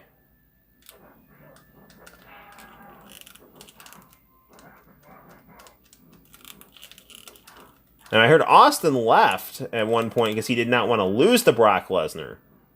And I understand that. Because Brock Lesnar is beneath Goldberg in terms of his wrestling persona. Brock was not that skilled of an MMA fighter, but was big and strong and could grapple. Yeah, that's it, man. You know? I mean, if you caught him, you know, like he definitely, like, I remember his first fight, Frank Mir, you know, made him tap out. Randy Couture was old. But I mean, he definitely he definitely had his time. And I mean, I don't know, he's like competing in the UFC, which is the premier mixed martial arts organization on the planet, as far as I can tell. I mean, I don't know what's going on in Japan, if there's stuff that can rival UFC. But, I mean, he was the top guy in UFC for about a year and a half, 2 years, which is more than a lot of people can say, and now he's not, you know, and I don't know, I just never thought he was that good as a wrestler. I mean, he could do physically impressive things. Like, in that, and, like, I mean, him suplexing the Big Show is insane. Here's one thing that the Sega Genesis version didn't have.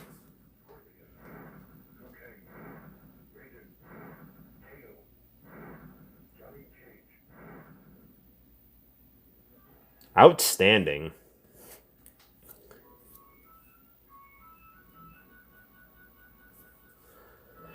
You've defeated Shang Tsung.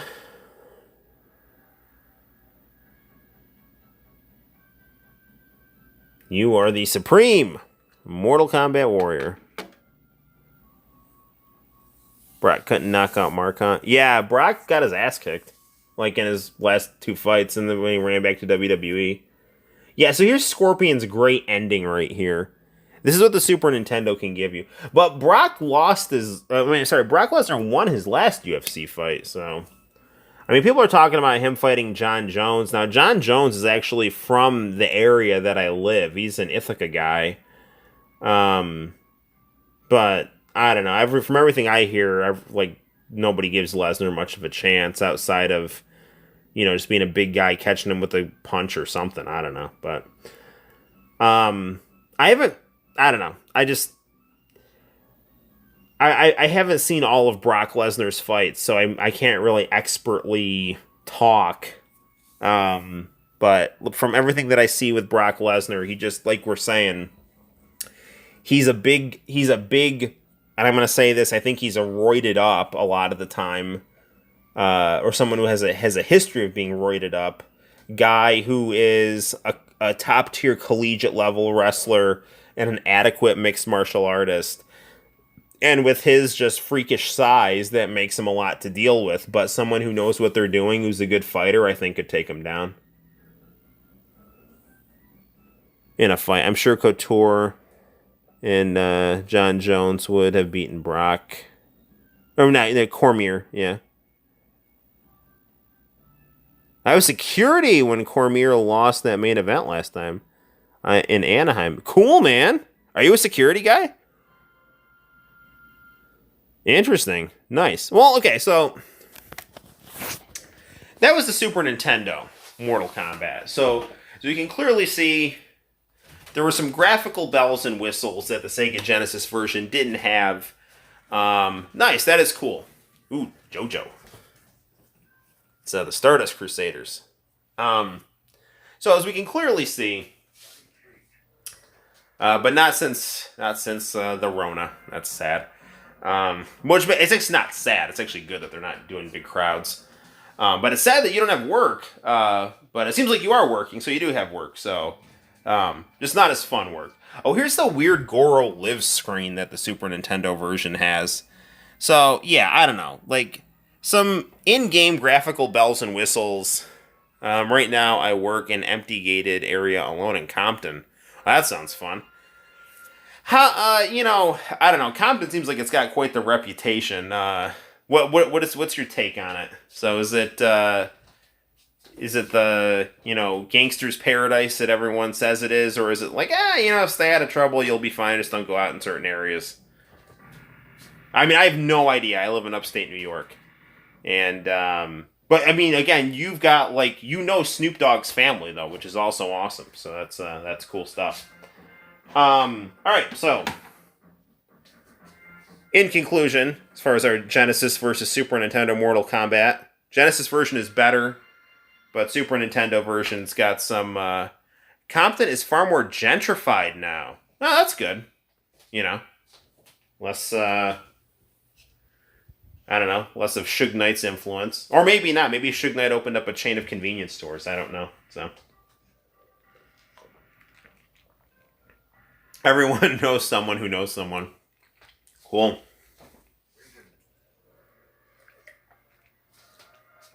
My neighbor's son knows Diddy. I am a huge, huge Bad Boy fan. Like, you don't even understand, man. Okay, wait a second. We're gonna take a trip to my CD drawer here. Puff Daddy and Biggie were my heroes in high school. So, which aren't particularly good heroes to have. But, I am, definitely... Come on, hold on. I'm gonna pull this drawer out while I hold the phone. There we go.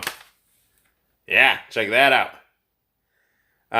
The guy from Compton I battled in high school is working with Dr. Dre right now. If you ever think I'm BSing you, I can email you or social media. Well, you can be my social media friend if you want. I mean, I don't think you're BSing me, but just check out, just look at either Second Noel or Noel ComiX, and you'll find me on either Instagram or Facebook. Or if you want to get really obscure, you can look me up on MySpace, which I'm still on, or Friend Project. I would not believe the things I'm saying if it were not me. What I probably wouldn't believe you is if you were like, I'm friends with Dr. Dre and I'm friends with Puff Daddy. You know what my personal thing with Dr. Dre is like, Dr. Dre and Suge Knight and Eminem and 50 Cent, I'm sure I've said this before, all talented people, but they thrive on conflict to sell their stuff. Whereas someone like Puffy or Biggie just, like, put out good stuff, Like they didn't need to, like, go after people.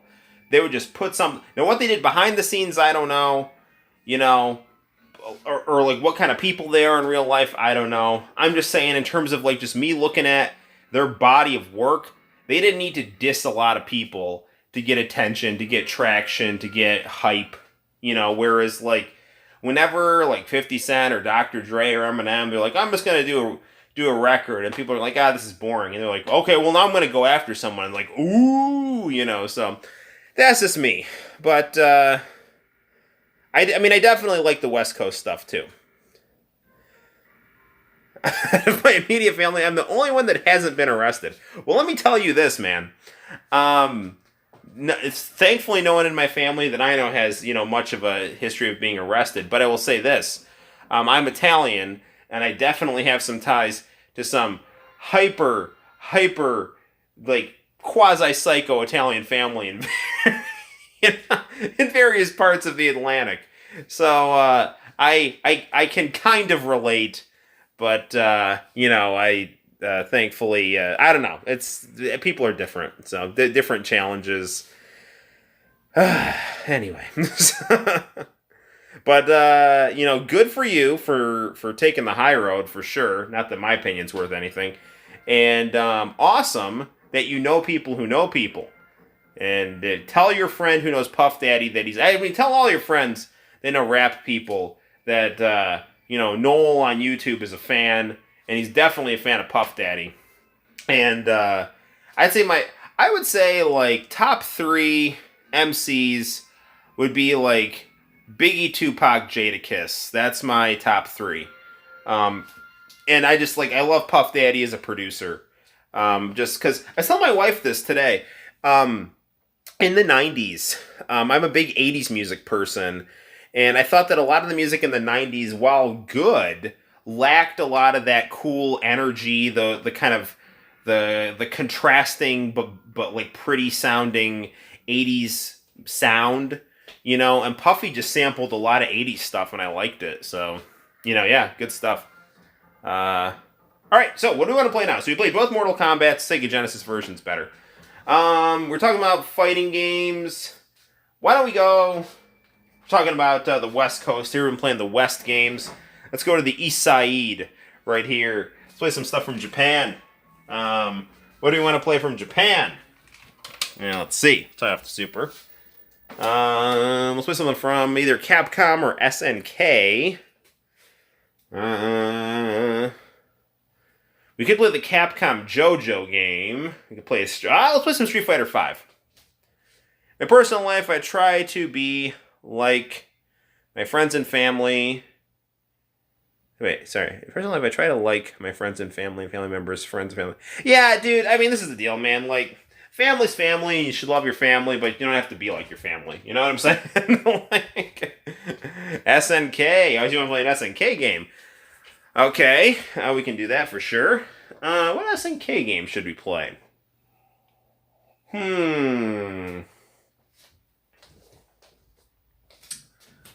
We could play something on the actual Neo Geo, or we could. What are we thinking? Let's do some SVC Chaos, SNK versus Capcom. That's one of my all-time favorites. So we'll play some of that. Turn the TV back on.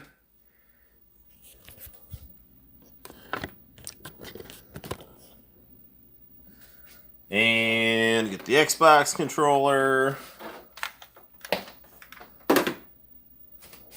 And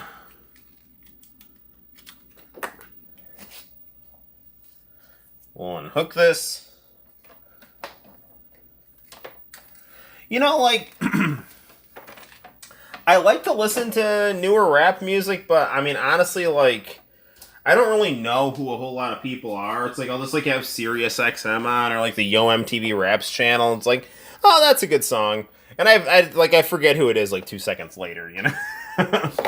There'll be people that, like, I know. Like, I mean, you know, like, the saddest thing is, like, Chris Brown is, like, he's super talented, but he does not seem like a good person. But it's like one of those people where it's like the artist and the art, you know, and it's like definitely it's one of those things where, you know, I'm using a C-Sync cable for the Xbox, C-Sync SCART cable. You know, where it's like, okay, this guy's like not a good dude, but he's super talented and putting out some good stuff. And I mean, I don't know what I don't know, so. But I see a lot of his stuff and I think it's usually pretty good.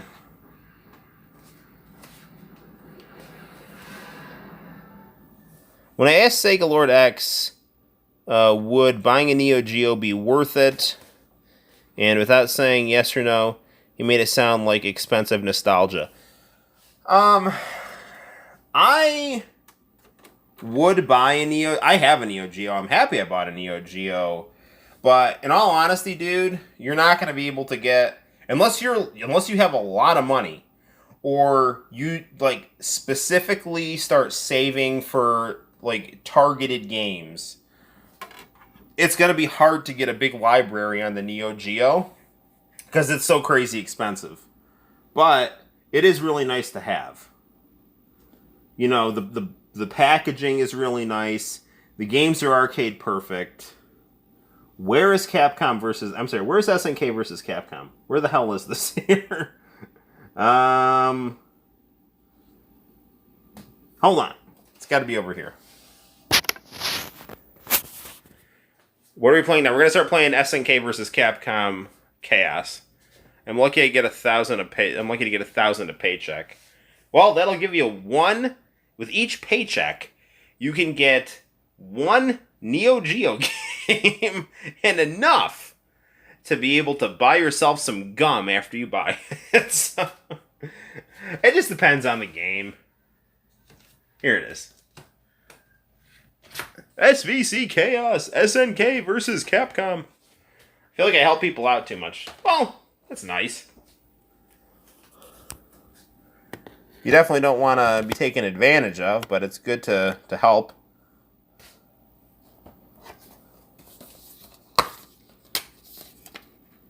I feel like I try to accommodate a lot.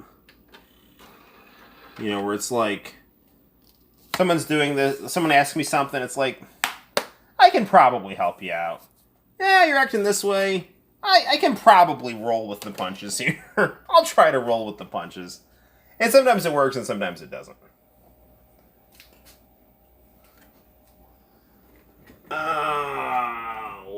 Where is our Dead or Alive Ultimate box? Gonna hit the lights.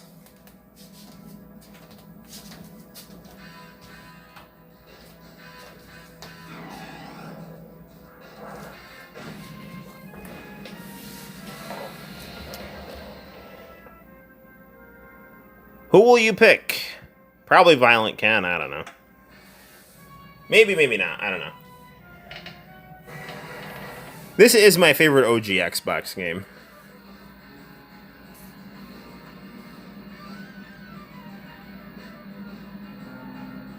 You know what I would love to have on my Neo Geo is this game, but the game is like freaking $900. I don't know if it's that bad. It's probably that bad. Okay. Come on! So, I mean, it's interesting. When this game came out, people were underwhelmed by it, but I always thought it looked really cool. And if you actually take a look at this, the amount of animation that they use on all these characters is insane. Look at that nice peekaboo boxing stance. You want me to try and get it for you? Yeah, hell yeah. Please do. I mean, I'm not going to be like crazy enough to ask you to, but if you find it in your heart to try to look for the Japanese version of SVC Chaos and try to hook me up with it, by all means, I will be extremely appreciative. I'm going to be Dimitri here because my son has been really been on kind of a Darkstalkers kick. We basically watched the, sanitized USA cartoon. But he does like the Darkstalkers video game, and,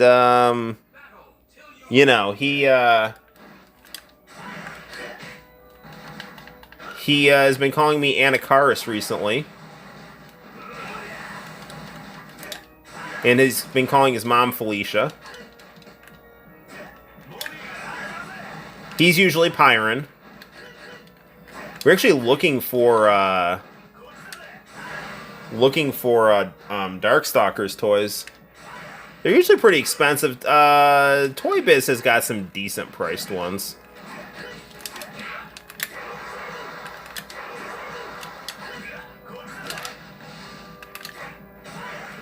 Where's his Midnight Bliss move? Man, SNK did some really nice work with these Capcom characters. And you can really see all the detail on this PVM, too. Maybe some people were, like, graphically underwhelmed because they just didn't see how beautiful it was via composite video. I don't know, but I mean... I don't know, people like Component with Xbox. I don't know, I think some people just didn't appreciate 2D as much as me.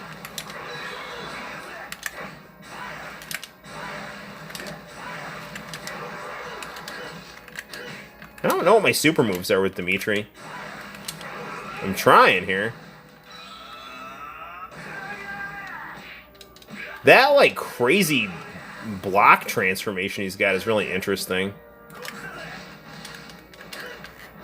It's a shame they didn't do Morgan. I would love to see SNK's take on Morgan.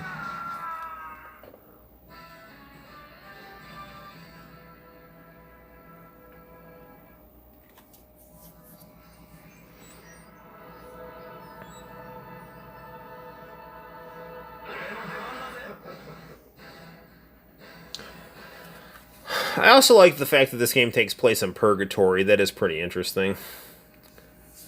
So for Dimitri's Midnight Bliss, he basically turns Ken into his wife and then sucks her blood. Like, I don't know. It's good stuff. This is actually where the Fatal Cutie... the Fatal Cutie Terry Bogart makes his first appearance. Wait, maybe maybe that Midnight Bliss is like I gotta like trigger the super move and then like do a throw or something.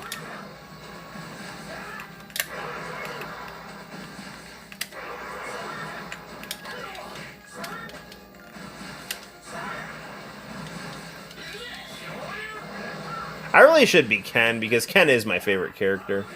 They really do, man. They really did some crazy stuff with Dimitri's animation on this here. They kind of like turn him into Batman, you know? It's really interesting.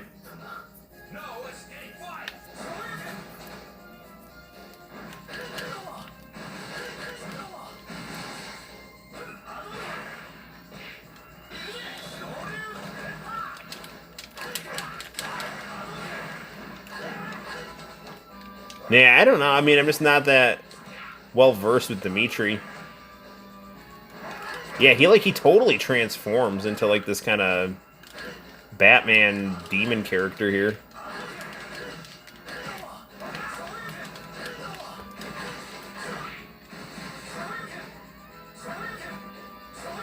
You remember my complaints about SVC Chaos? I do remember there was one game you like. I never played any of the DS games. Wait, yeah, I think I do. Is that, you know, when you were like, the wasted opportunity tortures me at night or something like that?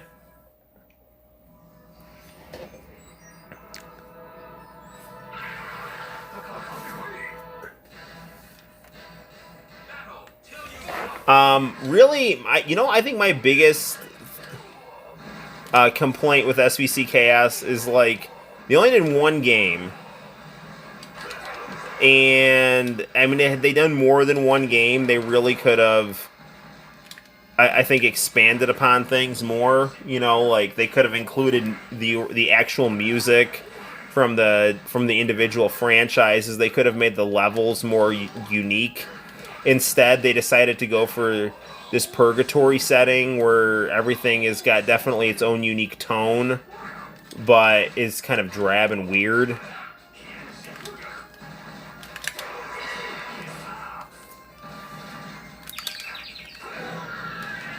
Man.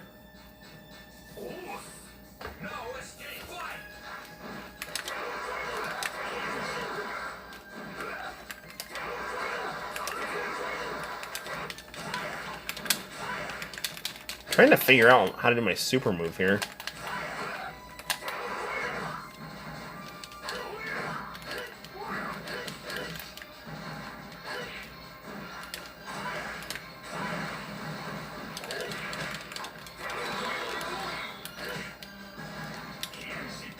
I really do think that SNK did a lot of justice to the Capcom characters, though.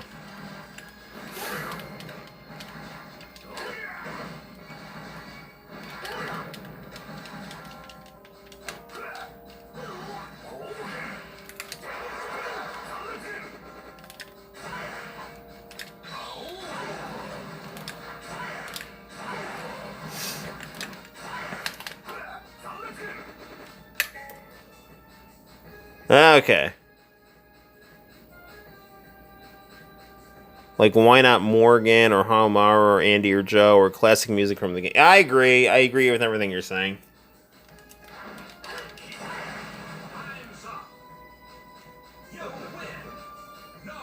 No, you're right. If they had all of those things, that would have been much better.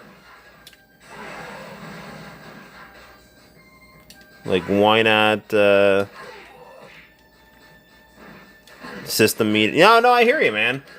I don't know. I think they just did they did a really good job on graphics, and like, okay, we're just gonna do a fighting game, and that's just gonna be it. And I don't know. This game definitely feels like they put a lot of effort into it, and then they kind of phoned it in at the same time, which is weird.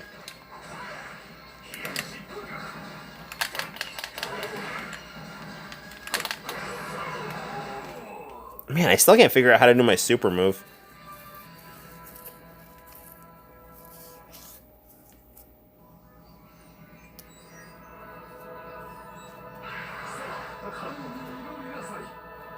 Oh, this guy's such a pain in the ass.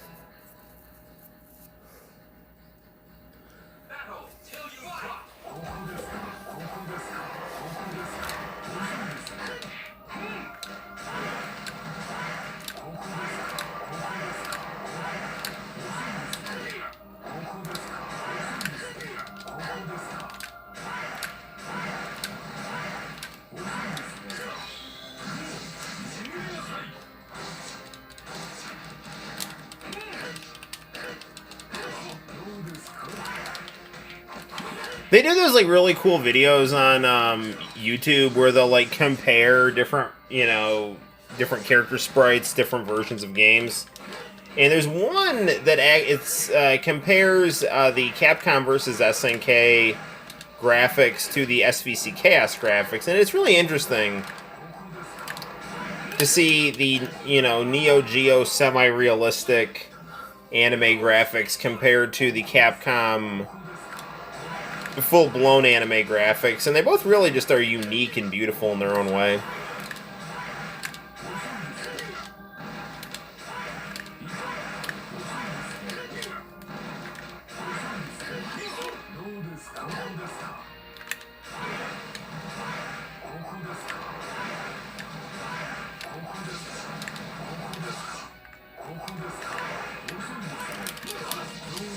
I really don't like... I'm left-handed, so I always have a harder time doing the fireballs from the right side of the screen.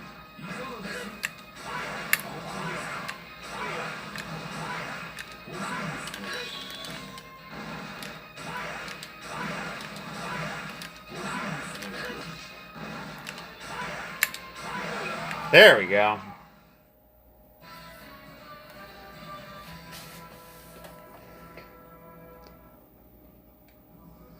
Yes, I am talking about VC Decide. I also thought the Guile in this game looked awkward and goofy.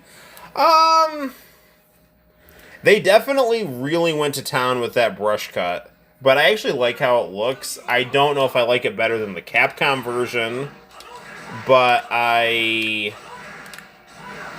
mean, I get what they're doing. I liked it, but I thought the Capcom version was better.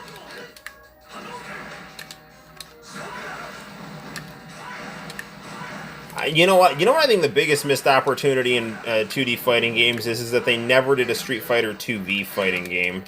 A fighting game based off of the TV anime of Street Fighter, which was just really, really, really good.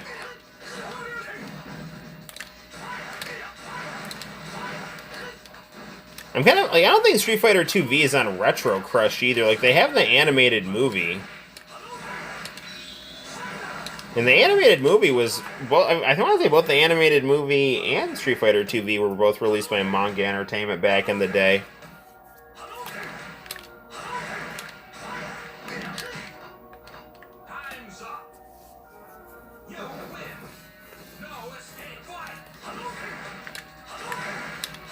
They have a whole compilation of YouTube of Dimitri doing the Midnight Bliss move to every character in this game.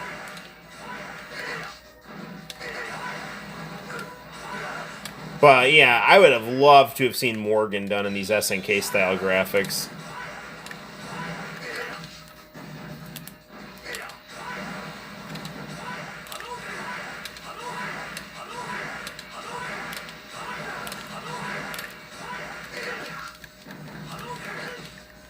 I mean, you guys probably can't tell from the the camera and the PVM and all that kind of stuff, but just looking at this game in person, it is super, super, super pretty going through a SCART C-Sync cable on a PVM.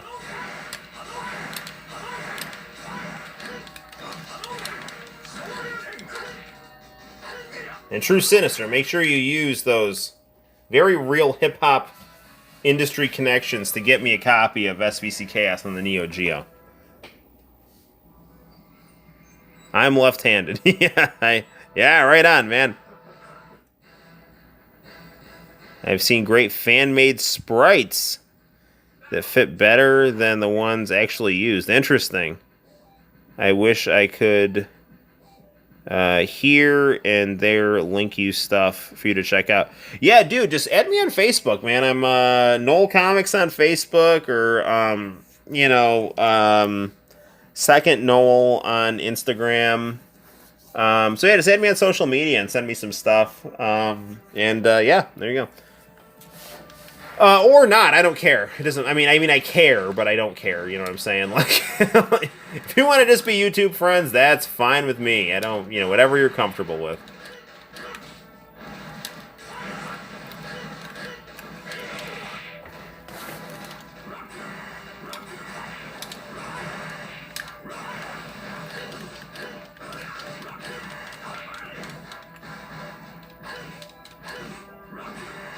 Terry, also awesome in this game.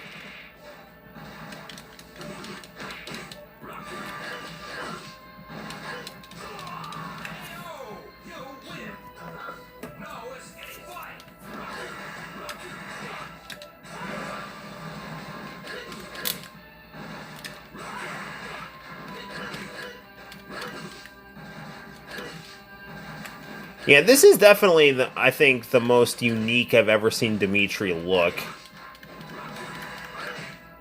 It actually makes me want to play, like, a Darkstalkers game after this. Have we ever played Vampire Hunter? I got that on the Sega Saturn. I know, and I've got Vampire Savior on the PlayStation. Both I've got Darkstalkers 3, and then I got Vampire Savior on the retro Zoltan PlayStation Mini. Ooh, Violent Ken versus Dimitri.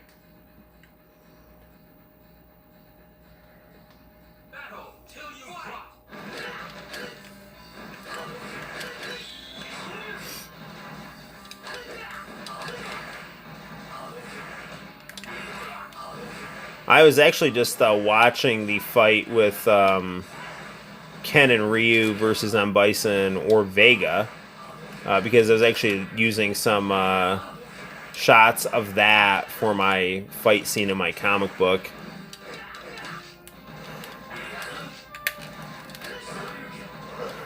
Which again, that's just I'm not like a regular I mean, I would like to be a regular comic publisher, but I mean, I'm just entering a contest and trying my darndest.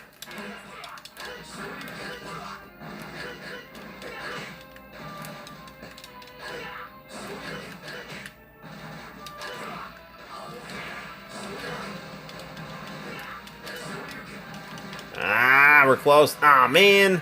Freaking Violent Ken.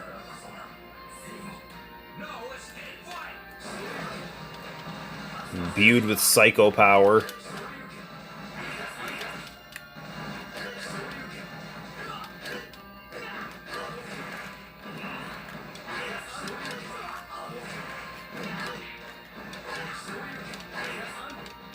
The artwork for Violent Ken looks nothing like the Ken in this. Like, there's like artwork for Violent Ken where he's got these like huge white afros, you know, which is cool. I just, you should put him in the game like that too.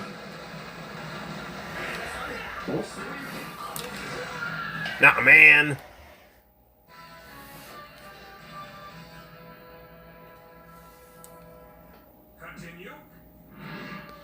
This requested you on Facebook. Ugly Noel.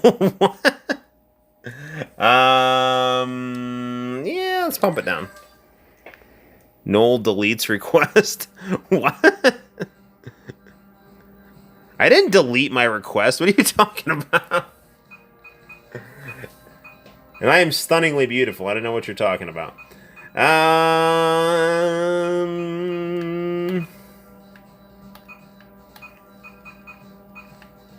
Mars people. Geese.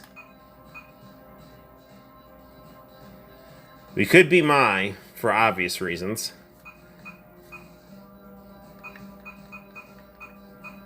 Let's be the crazy guile.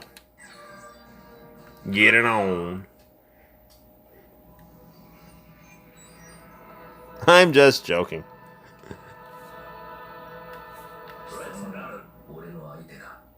Let's battle.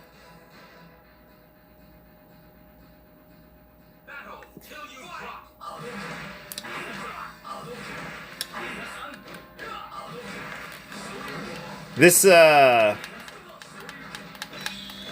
don't know. I think this guy, they tried to make him look like he looks in Street Fighter 2.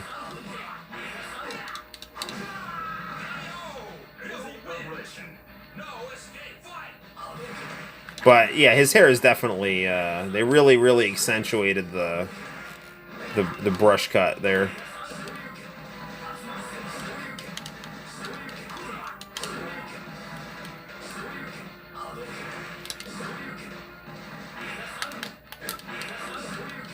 I like Guile. I've never been as good with him, though.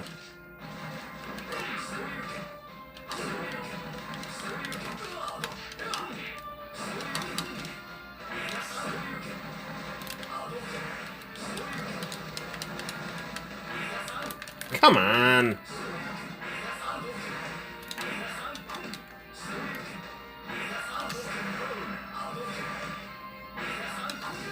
There we go.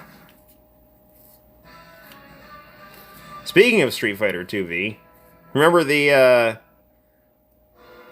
first episode, not first episode, it was like second or third episode where Guile just beats the shit out of Ken and Ryu?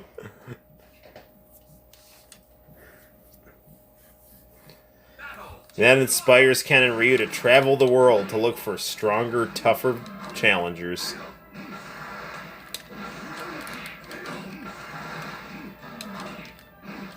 Shinakuma. Yeah, I'm not going to do well against him.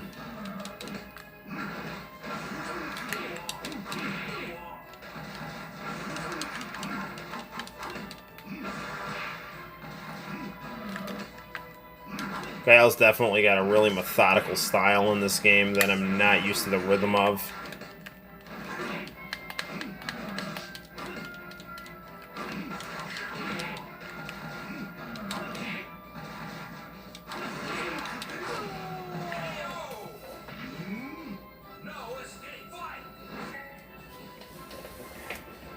I laugh at that flashback Guile and Nash had, and Guile was like, that was pretty bad. There's a Street Fighter 2.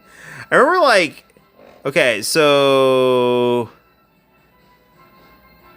the Street Fighter 2V, Nash was alive in, and he looked like Jean Reno because Street Fighter Alpha had not come out yet. So the Charlie design was not, you know, it didn't exist. So they did their own Charlie Nash design. And he looked like Jean Reno. And he actually, it shows how he died. He tries to, like, challenge Bison. And, like, Street Fighter 2V, there was, like, a lot of bromance in there. Like, and I mean that in, like, a good way, man. It was, like, you know, it was, like, a very manly anime. But there was a lot of, like, you know, like, hug your bro kind of thing. And so, yeah, Nash got killed in Street Fighter 2V. One thing I didn't like as much about Street Fighter 2V is they kind of swapped the Chun-Li shower scene for a Sagat shower scene. And, I mean, it was kind of like, you know, I'd much rather see Chun-Li. But, you know, this is what it is. I mean, Sagat's in great shape, though. You got to give it to him. And Sagat was actually really cool in Street Fighter 2V. He wasn't, like, a bad guy. He was in prison for a crime he didn't commit. Like the A-Team.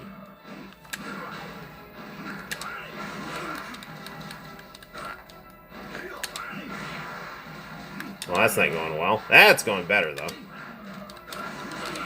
I don't think we're getting to Athena. I've never gotten to the Ghosts and Goblins boss, though.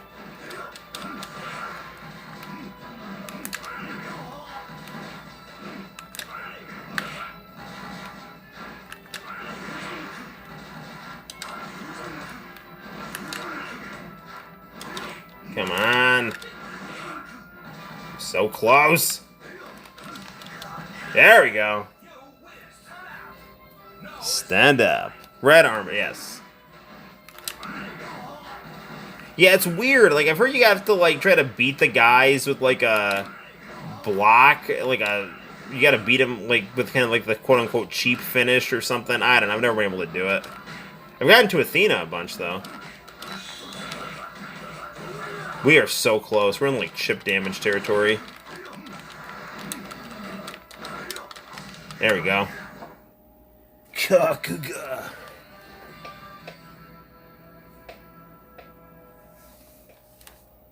Yeah, we didn't get the good ending. Terry simply disappears. And he would never be seen again. The end. Question mark.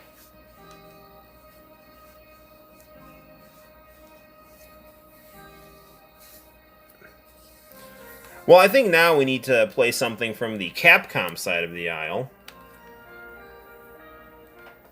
I really do like the closing credits theme, though.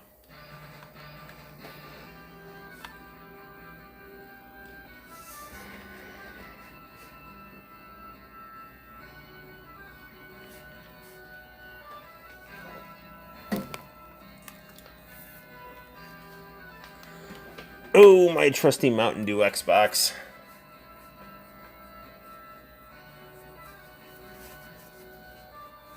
Yeah, this was actually one of the games I wanted to get an Xbox because of.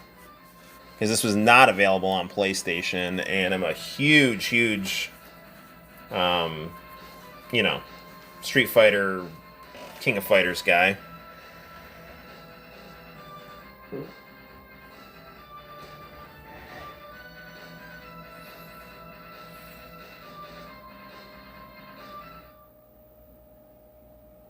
Ooh, second place.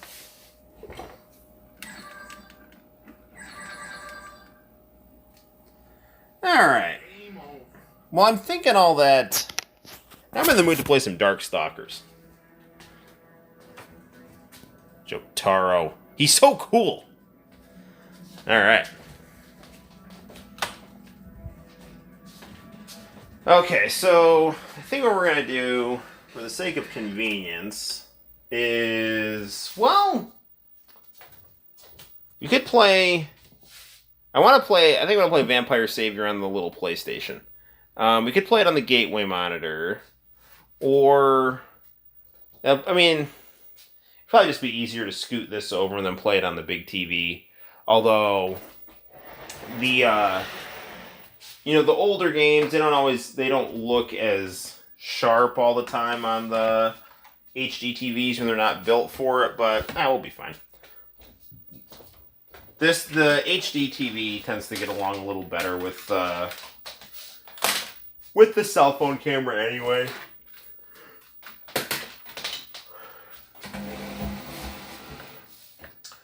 And I don't know if the promo code still works, but remember, if you want to go to retrozoltan.com and utilize his services, promo code Noel ComiX for 20% off your purchase. So that's good stuff. He's good people. Quality products, and he definitely breathed some awesomeness into my PlayStation Mini and my my Shonen Jump Famicom, which went from being filled with games that were very difficult to play if you're not a native Japanese speaker, to, you can pretty much play all the games if they're available in English on it. So, all right, where's my high-tech camera stand here? The, whale of a wife bench right here. It's like Whale Leaf from Carvel. 12:10. All right. I don't know how much longer we'll keep streaming, but I've been streaming for 2 hours and 18 minutes. Time flies when you're playing fighting games. And so does my lucidity. I'm like, you notice how when I'm not reading stuff like RPGs, I'm much more with it. If I'm playing like an RPG, which I love, it's just like reading at night makes me fall asleep. Are you going to pick Dimitri? Probably. Phone. Hello. You there? We all here? Okay. Good? All right. Whew. All right. All right. Okay, no, we're good. We're good. Okay, so phone fell. So I wanted to make sure the stream was still good. And it is. All right.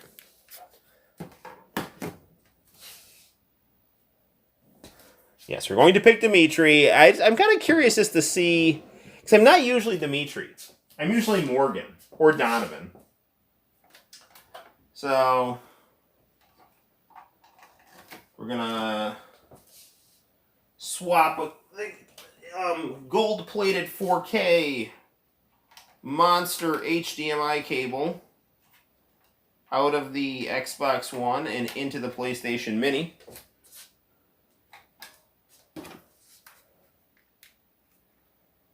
And we're going to power on our TV here. And switch like so.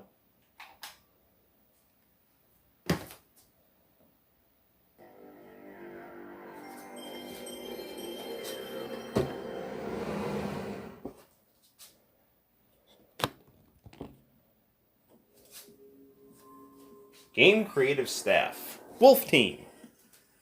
Where's my controller? Man. Game creative staff. Wolf team.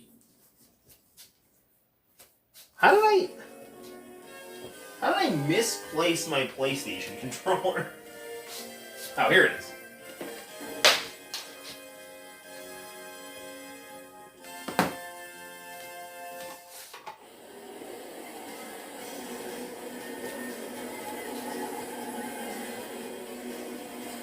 Alright.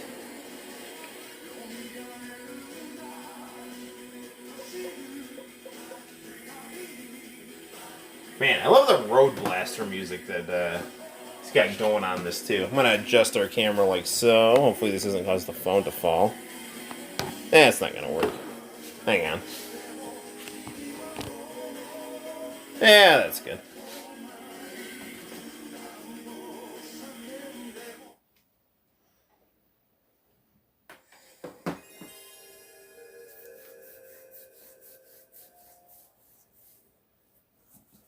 Alright, let's hit the lights.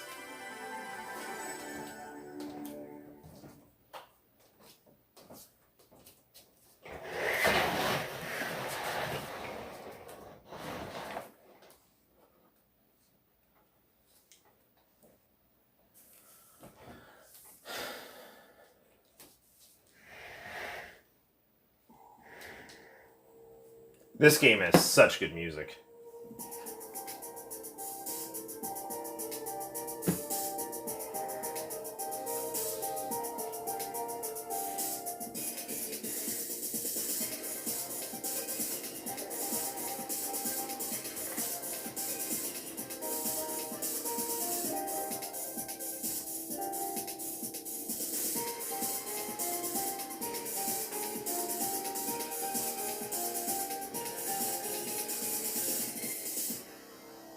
So Bangus was the lead artist in this game, and he is just freaking insane.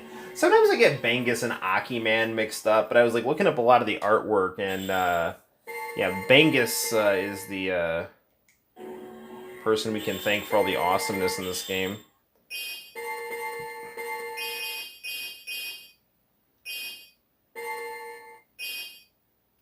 Put this to one round, just trying to speed things up for the purposes of our live stream here.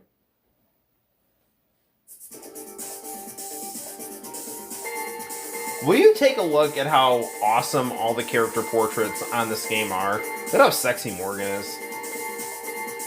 Donovan's so cool. He's such a cool character.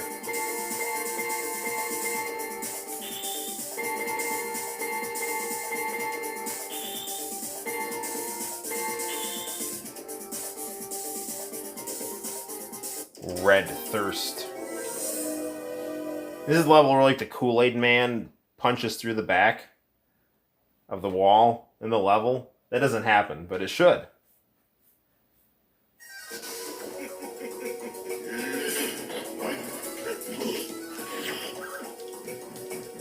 Put this game a little faster than I normally do.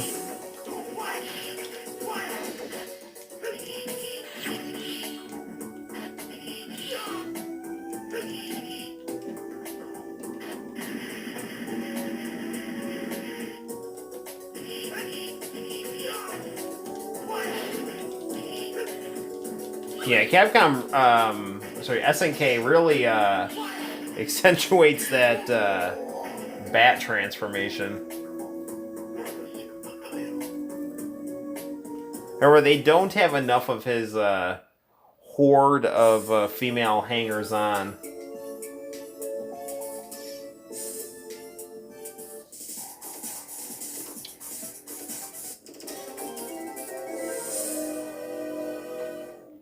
Fraser's wife Lilith is our next opponent. You thought she was good on Cheers. She's even better in this game.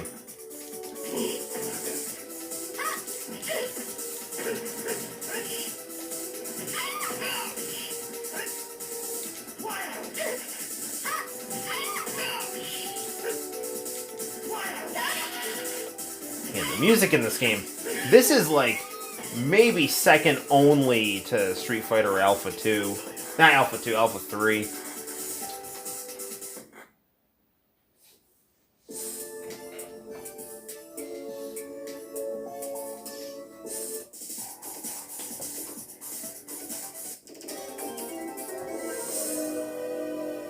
Owlbath.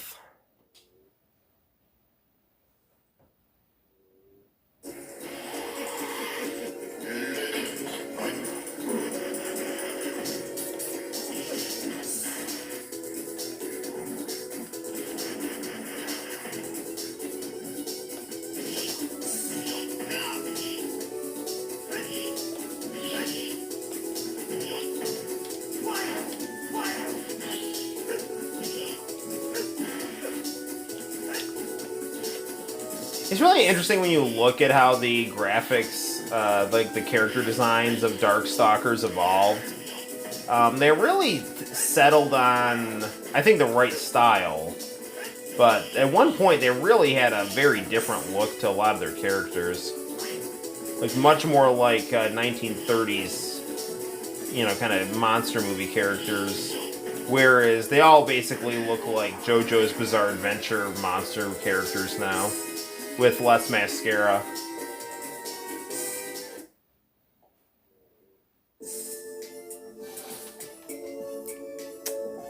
Did you see and like when DX wrestled the Road Warriors? I don't remember that. Which DX? Is like the Rick Rude, China, Shawn Michaels, Triple H DX? Or are we talking like Triple H, X-Pac, New Age Outlaws?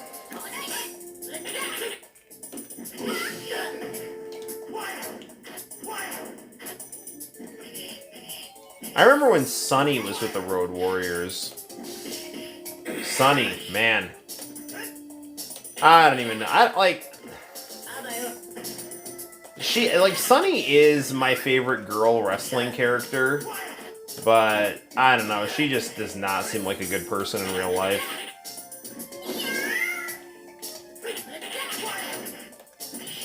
But at the same time, like, I don't know. I feel like I'd be like super starstruck if I met her. But then it's like you shouldn't be starstruck if you meet her, because then she'll like probably act like more of a jerk. If you probably like just treat her like crap, she'd probably like you more. You know? Before Sonny, they shaved Hawk. Last appearance before LOD 2000. I don't remember that. I must have been watching Nitro. The Superior Show. Lele. I have to look that up, though.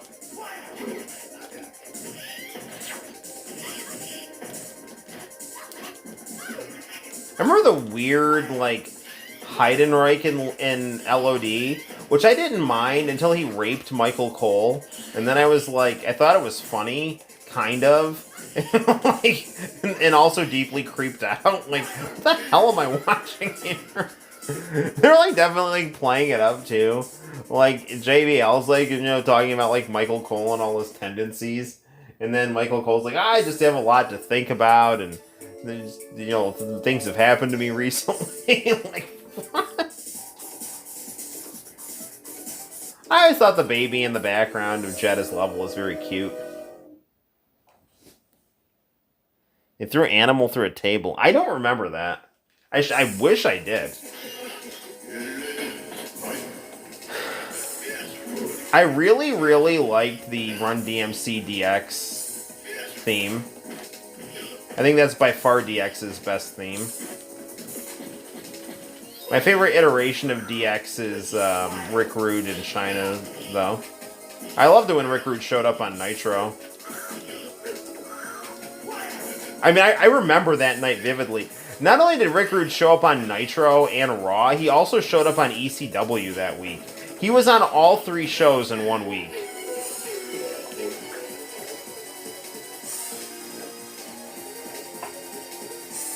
Man, that was just such a great time to be a wrestling fan. I mean, nothing even comes close.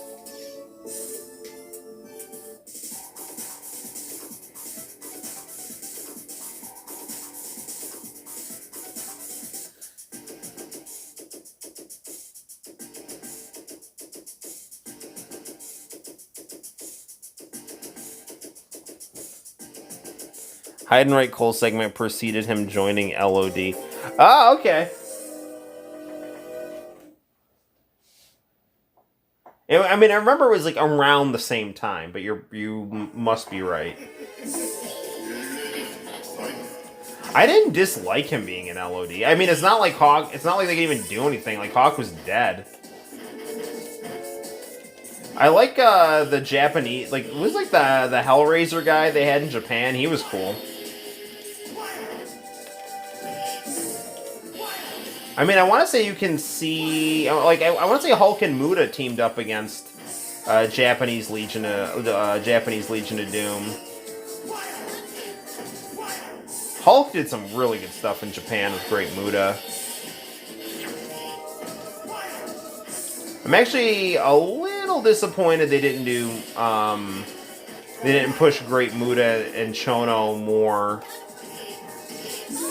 I mean, they treated him well, for sure, on Nitro. But, I mean, I would have given them some belts.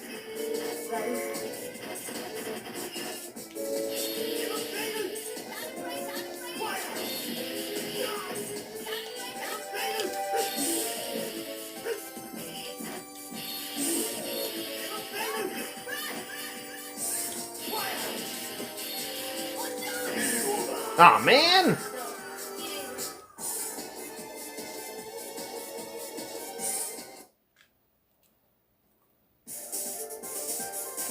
Well, at least we get to see Morgan's cool victory pose.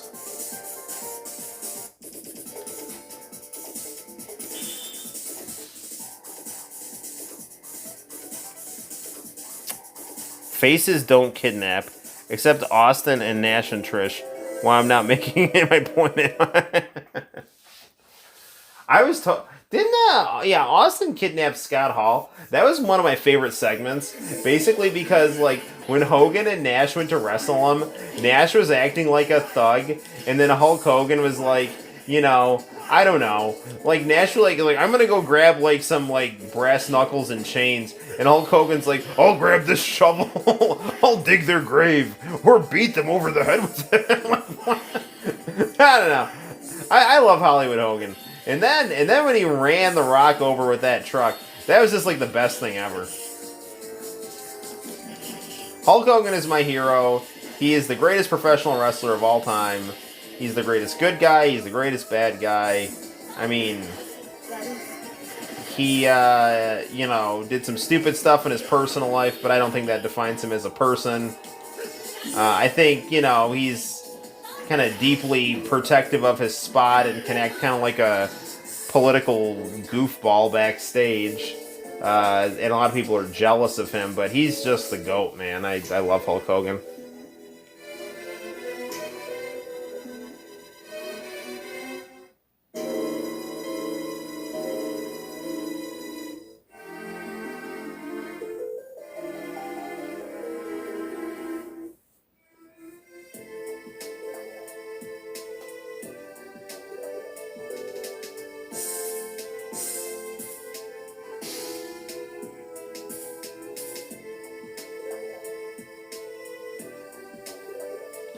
So we have, like, naked statue Morgan in front of dynamically posed red outlined Dimitri.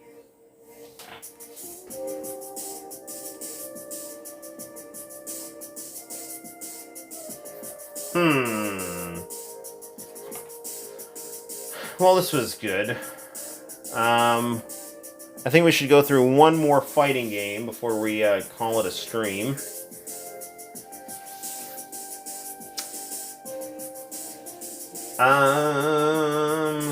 Let's do some JoJo. Our whole stream last time was JoJo's Bizarre Adventure, so we'll do the Capcom JoJo. And we'll be like someone like more orthodox. We'll be like Jotaro. Because we have Stardust Crusaders on Pluto TV right now.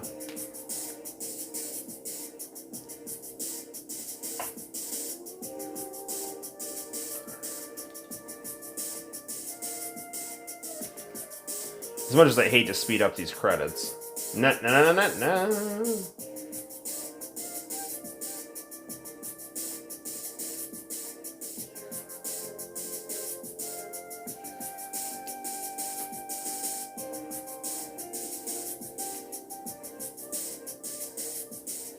Buletta, aka BB Hood. Alright, well, this was fun. We'll reset this here. I got 30 minutes left. Let me try to go for 30 minutes. Game creative style. Wolf Team. Vampire the Night Warriors. This one's got Trouble Man for the opening.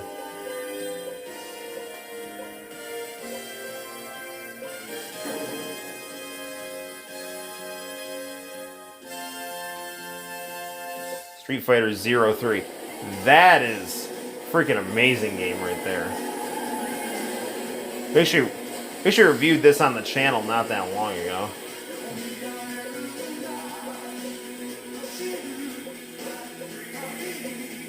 On the road.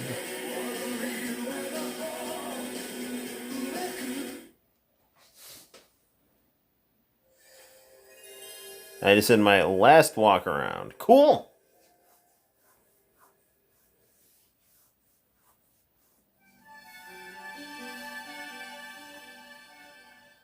There's that nice CPS3 Capcom jingle.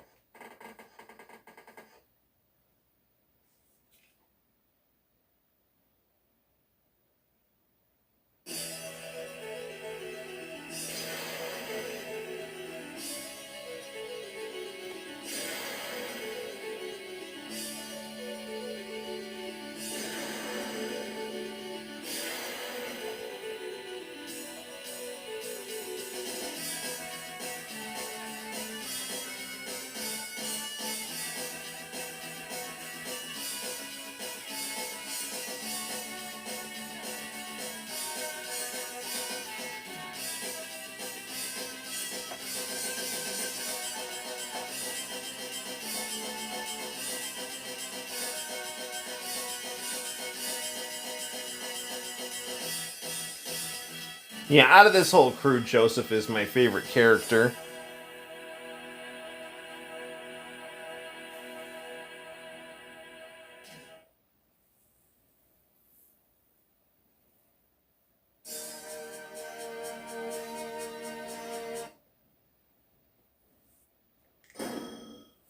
Will you load the data? Sure. So, Priestess got a original design for this game. Actually, get to see what she looks like.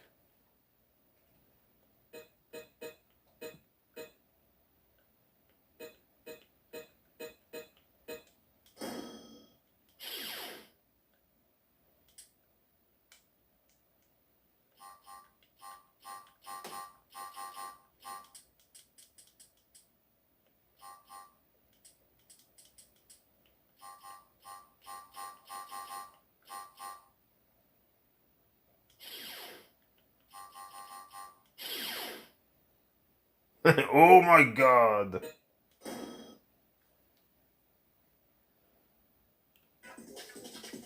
Super Story.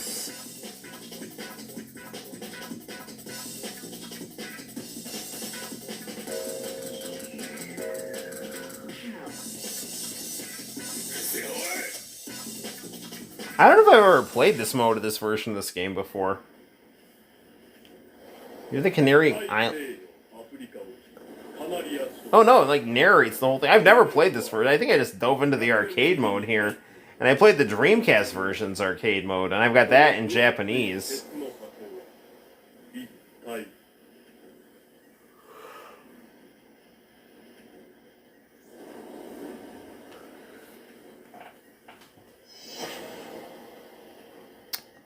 I like how certain intros just look and sound like a fighting game.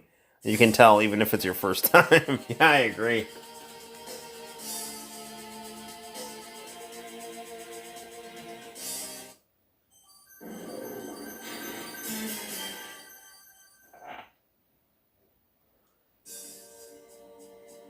Jotaro Kujo locked himself in a jail, claiming that he's been possessed.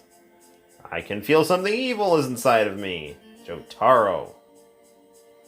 In an effort to save her son, Holly, Jotaro's mother, asks her father to come to Japan. What are you doing? Get out of here. You can come home with me. No, leave me alone. I don't need you. Fine, I see. Abdul, it's your turn to convince him. Mr. Joestar, I must apologize. However, you have forced me to handle this in a physical manner. Whatever. Stop talking and take some action. Get him out of there. Why, you...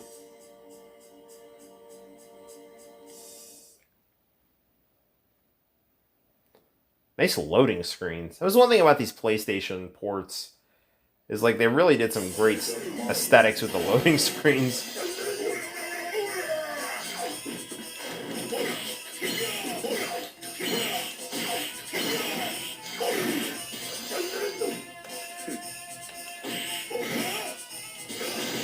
Now, yeah, X is what I call my standout. Now, PlayStation version, they made the stands monochrome, I believe. I want to say when I remember playing this on the Dreamcast, the stands were in color.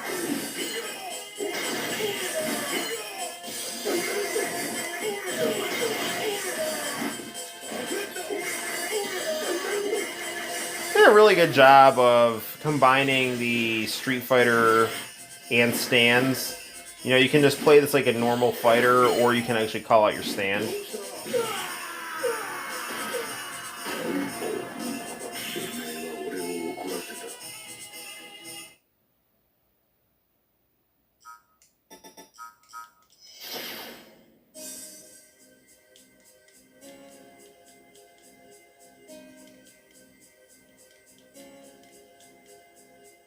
So we're just learning about how Dio is back, and yeah, sure, let's save.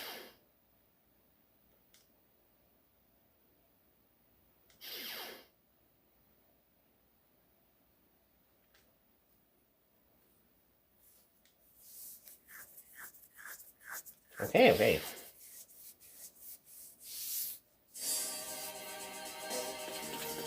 Gonna fight Kakyoin next. Yep. I mean, depending on how long this takes, we might not beat this whole thing in this stream, because I probably don't want to stream more than 3 hours. I mean, maybe. We'll just see how it goes, but...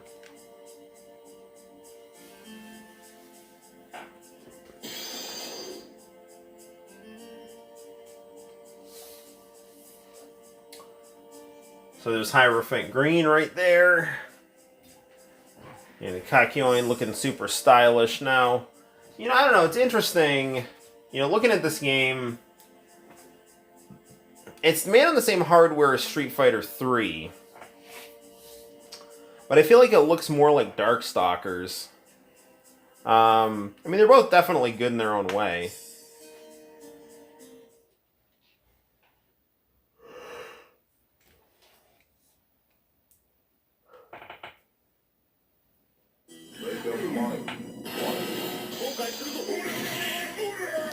The character designs on this game are phenomenal. You might, I don't know, you might maybe expect to see a bit more detail on the faces. faces, maybe, since we're just talking about a Rocky here and his faces are so beautiful looking.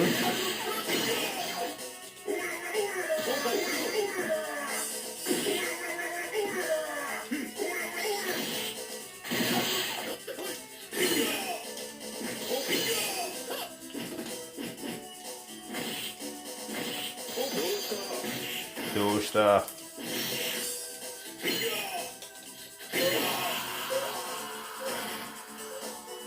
Yada yada da say.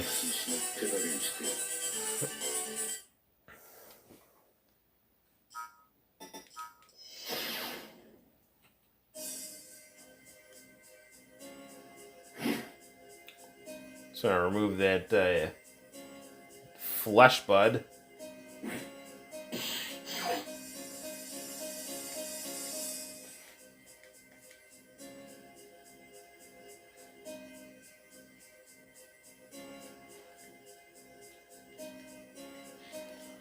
I mean, the in-game fighting, characters look really, really good.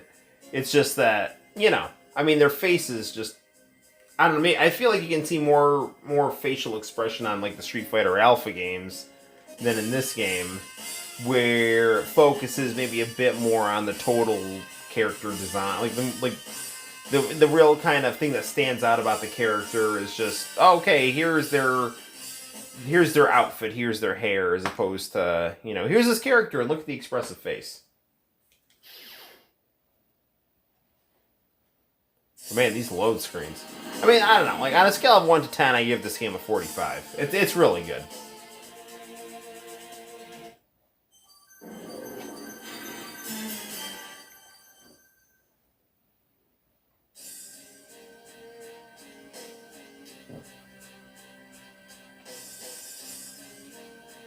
Something weird is going on this airplane.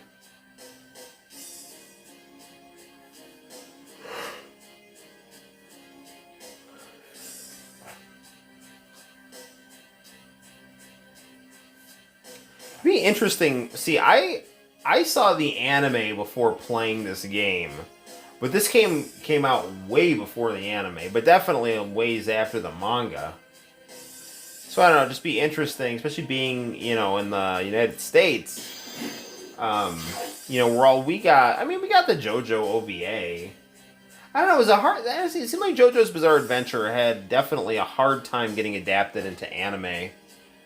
Definitely they had a couple tries and they didn't, the OVA doesn't seem bad. It doesn't seem as good as the David production one. The David production one seems to really nail the style of the comic book more. The OVA definitely has its own appeal and charm.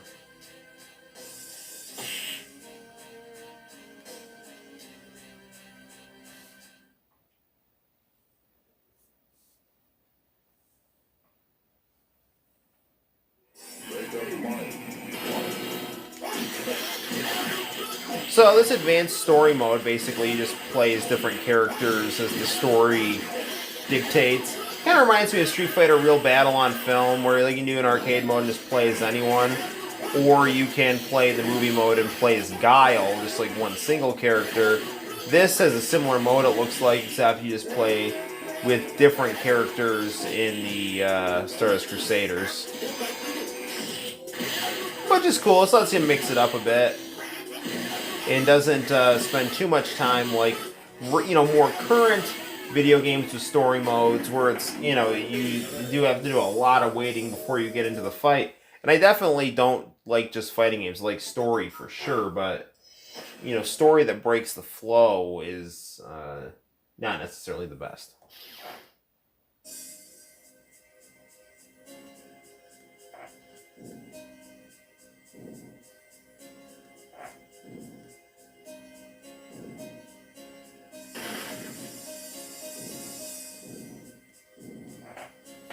Man, Joseph sure does love crashing planes.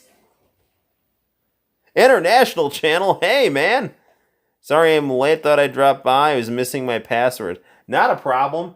This is the last game we're going to be playing tonight. There's Darby. So we've been playing some fighting games, played Mortal Kombat 1, and then Mortal Kombat 1 on the Sega Genesis and Super Nintendo. Then we played some SVC Chaos. Then we played some Vampire Savior. And now we are playing JoJo's Bizarre Adventure on PlayStation. Here's Pornolef. And, I mean, I'm not sure if we'll beat all of JoJo, but we'll definitely give it a go. We actually have JoJo's Bizarre Adventure on Pluto TV right now.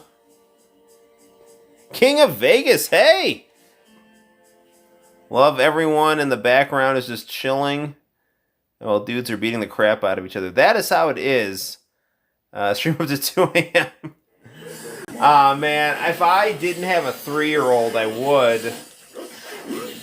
But my son gets me up at like 6:30 at the latest usually. So I, used to be like I could stay up late and sleep in. Now if I stay up late, my son's going to get me up early no matter what. But I definitely appreciate your support and thanks for stopping by.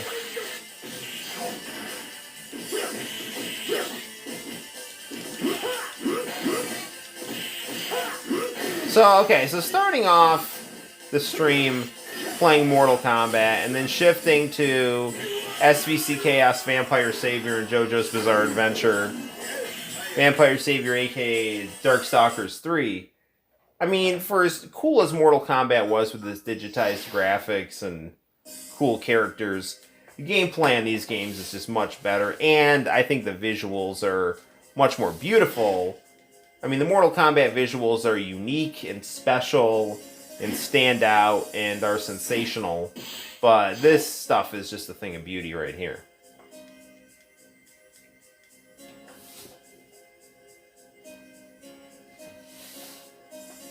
Dio's control is gone. At least on Pornolef and Kakyoin. We can fight Captain Tennille. Captain and Tennille. This is actually the episode that just ended.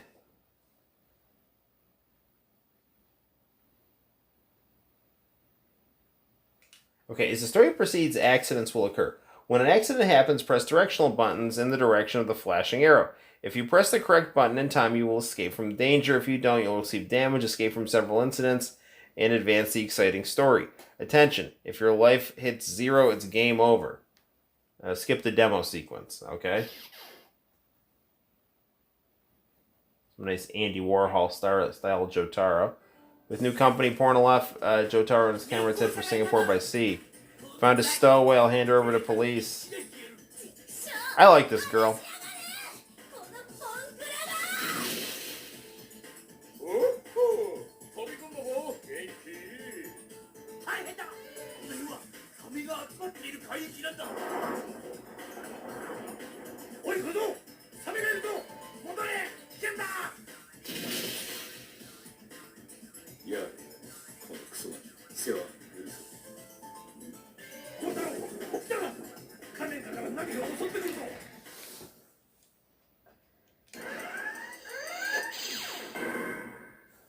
Okay. This looks like we're doing some QTE right here.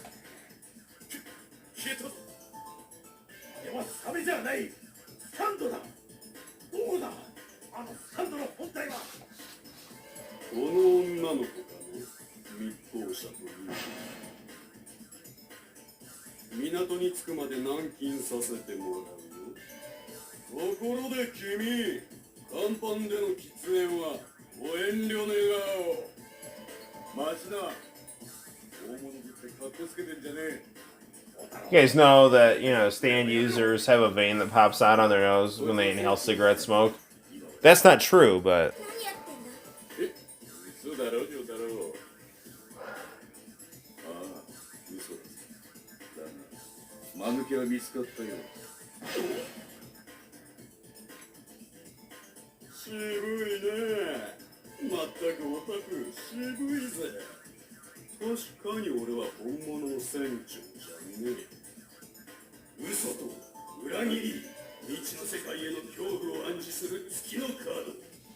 Dark Blue Moon. 海水をたらふく飲んで死ぬ勇気があるならな。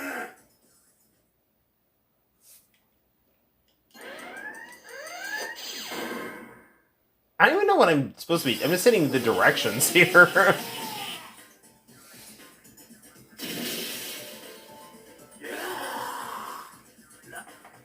I mean, this is definitely is a cool addition to this game. It's just kind of combining like reading manga and Street Fighter, which are two of my favorite things to do.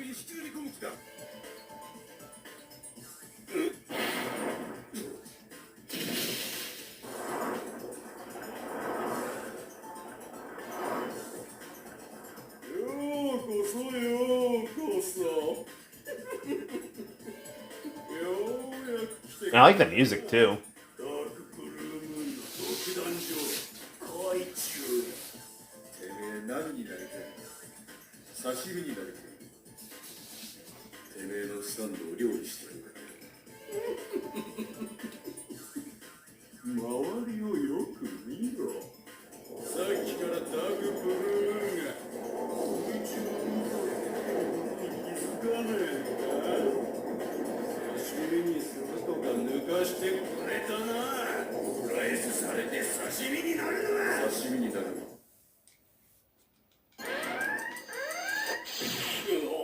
What am I? I'm trying to hit it, man.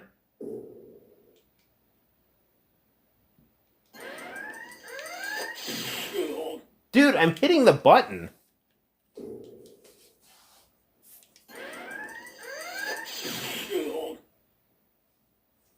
Let's try that again. There we go. Okay. So you just got to kind of wait the split second for the thing to kind of blink. Kind of reminds me of Mike Tyson's Punch Out.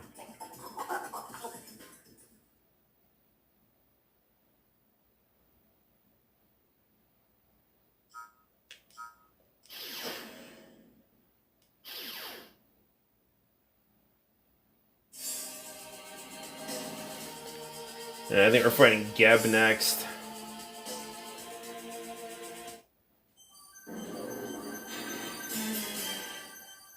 Empty ship and a... No, we're not.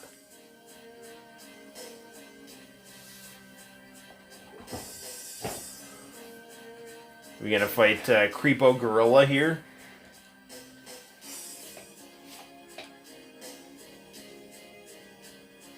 Once we pass the 3-hour mark, we'll probably put a pause on things. It's Donkey Kong.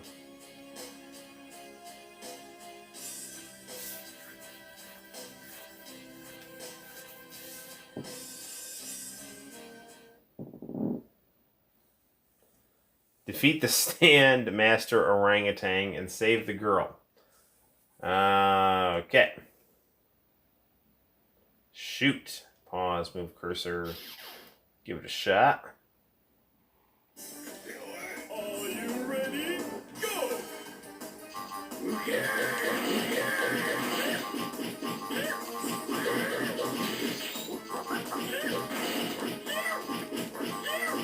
This is really fun.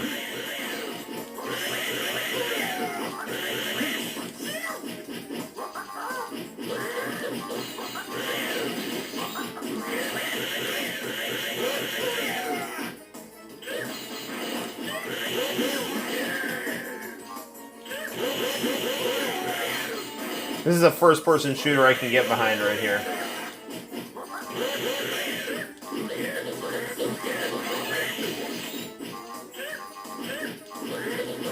I like to think that this girl ends up being Jolene's mom.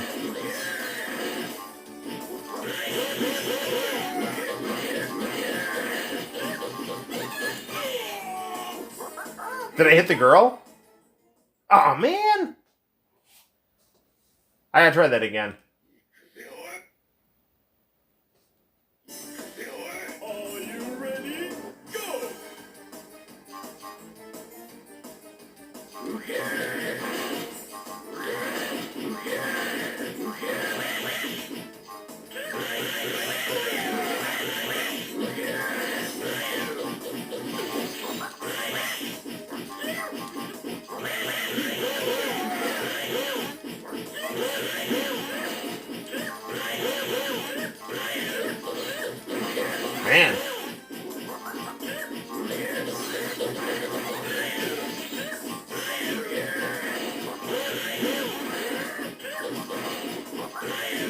Almost got him. We're doing much better this time.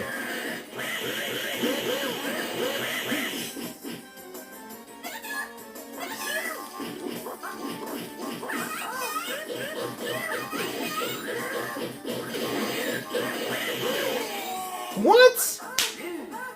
Man, I'm so freaking close.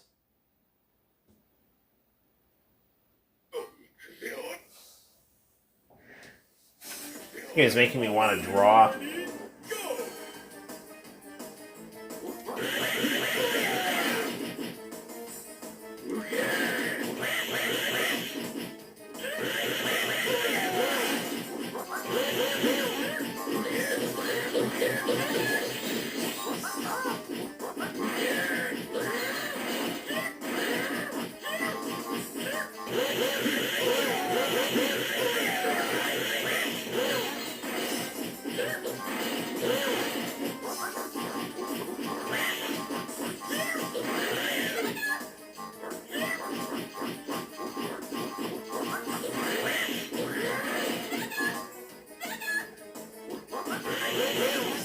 Will you go down, you stupid evil monkey?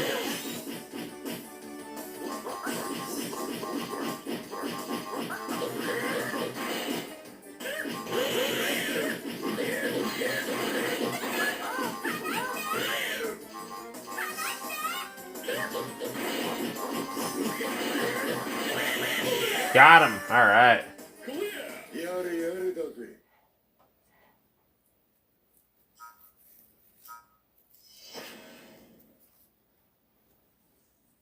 Sorry if I wasn't talking much, but I'm slightly tired, and it took all my concentration to be able to fell this evil pervert orangutan.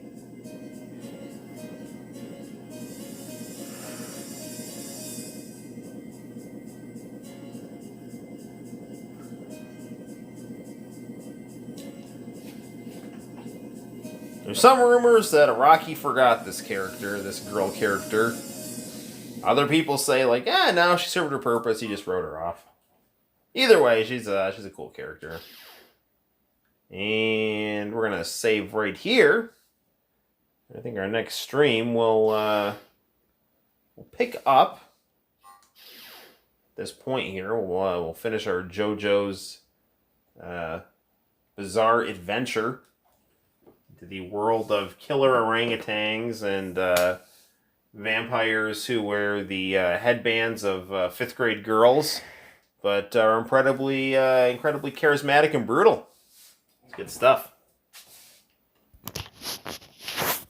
I don't know what Jotaro's wife's name. I always hope that Jotaro and that girl from the Strength Captain and Tennille arc ended up getting together as time passed on. I don't know Jotaro's wife's name. I don't know if did they say it in Stone Ocean at all?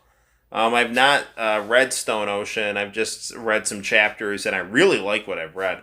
Love the character designs. I like the whole Jotaro teaming up with Jolene, kind of the estranged father and daughter reconciling. I like, I think Poochie's got a cool design. It's cool. I just, JoJo's cool, as evidenced by the fact that it's on right now on my Trinitron adorned with JoJo stickers. So there's our. I think we got to figure out what's Jotaro's wife's name, and I ended up accidentally. This video 4. There we go. I think Pornolef is pissed off about Jay Guile. So, he's not a good guy, at least in this. Like, the Jay Guile that we know in our timeline is fine. The Jay Guile in JoJo's Bizarre Adventure is a murderous, hand-mutilating serial killer. I mean, he's not his hands are mutilated.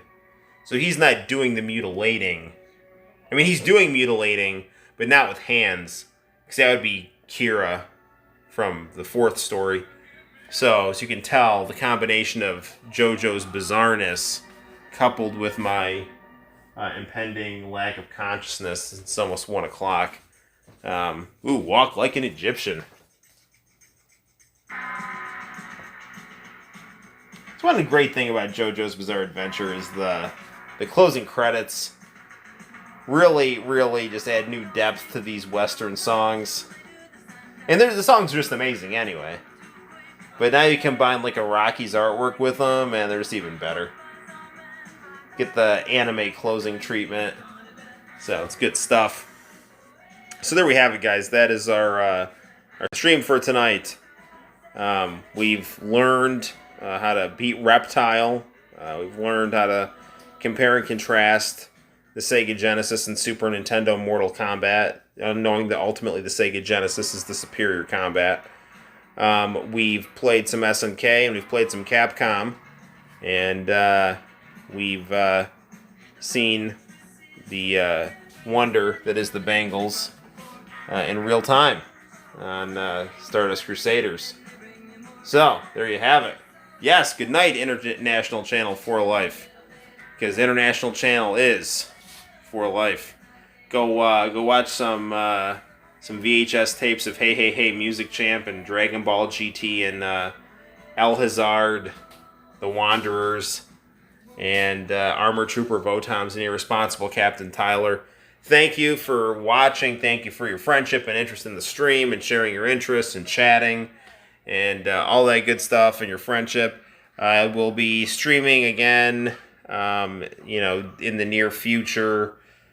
Tuesday at the latest, but definitely keep tuned into the channel for more videos and whatnot. So whether it's going to be video game review, another stream, or just some fun thing that I decide to upload, channel is always active and filled with goodness. And I definitely appreciate your support, friendship, and time. So until next time, guys. My name is Noel. Watch some of my live streams or watch some JoJo's Bizarre Adventure on Pluto TV. Either way, you'll be a winner. I'll see you soon and talk to you soon. You all take care. Bye-bye.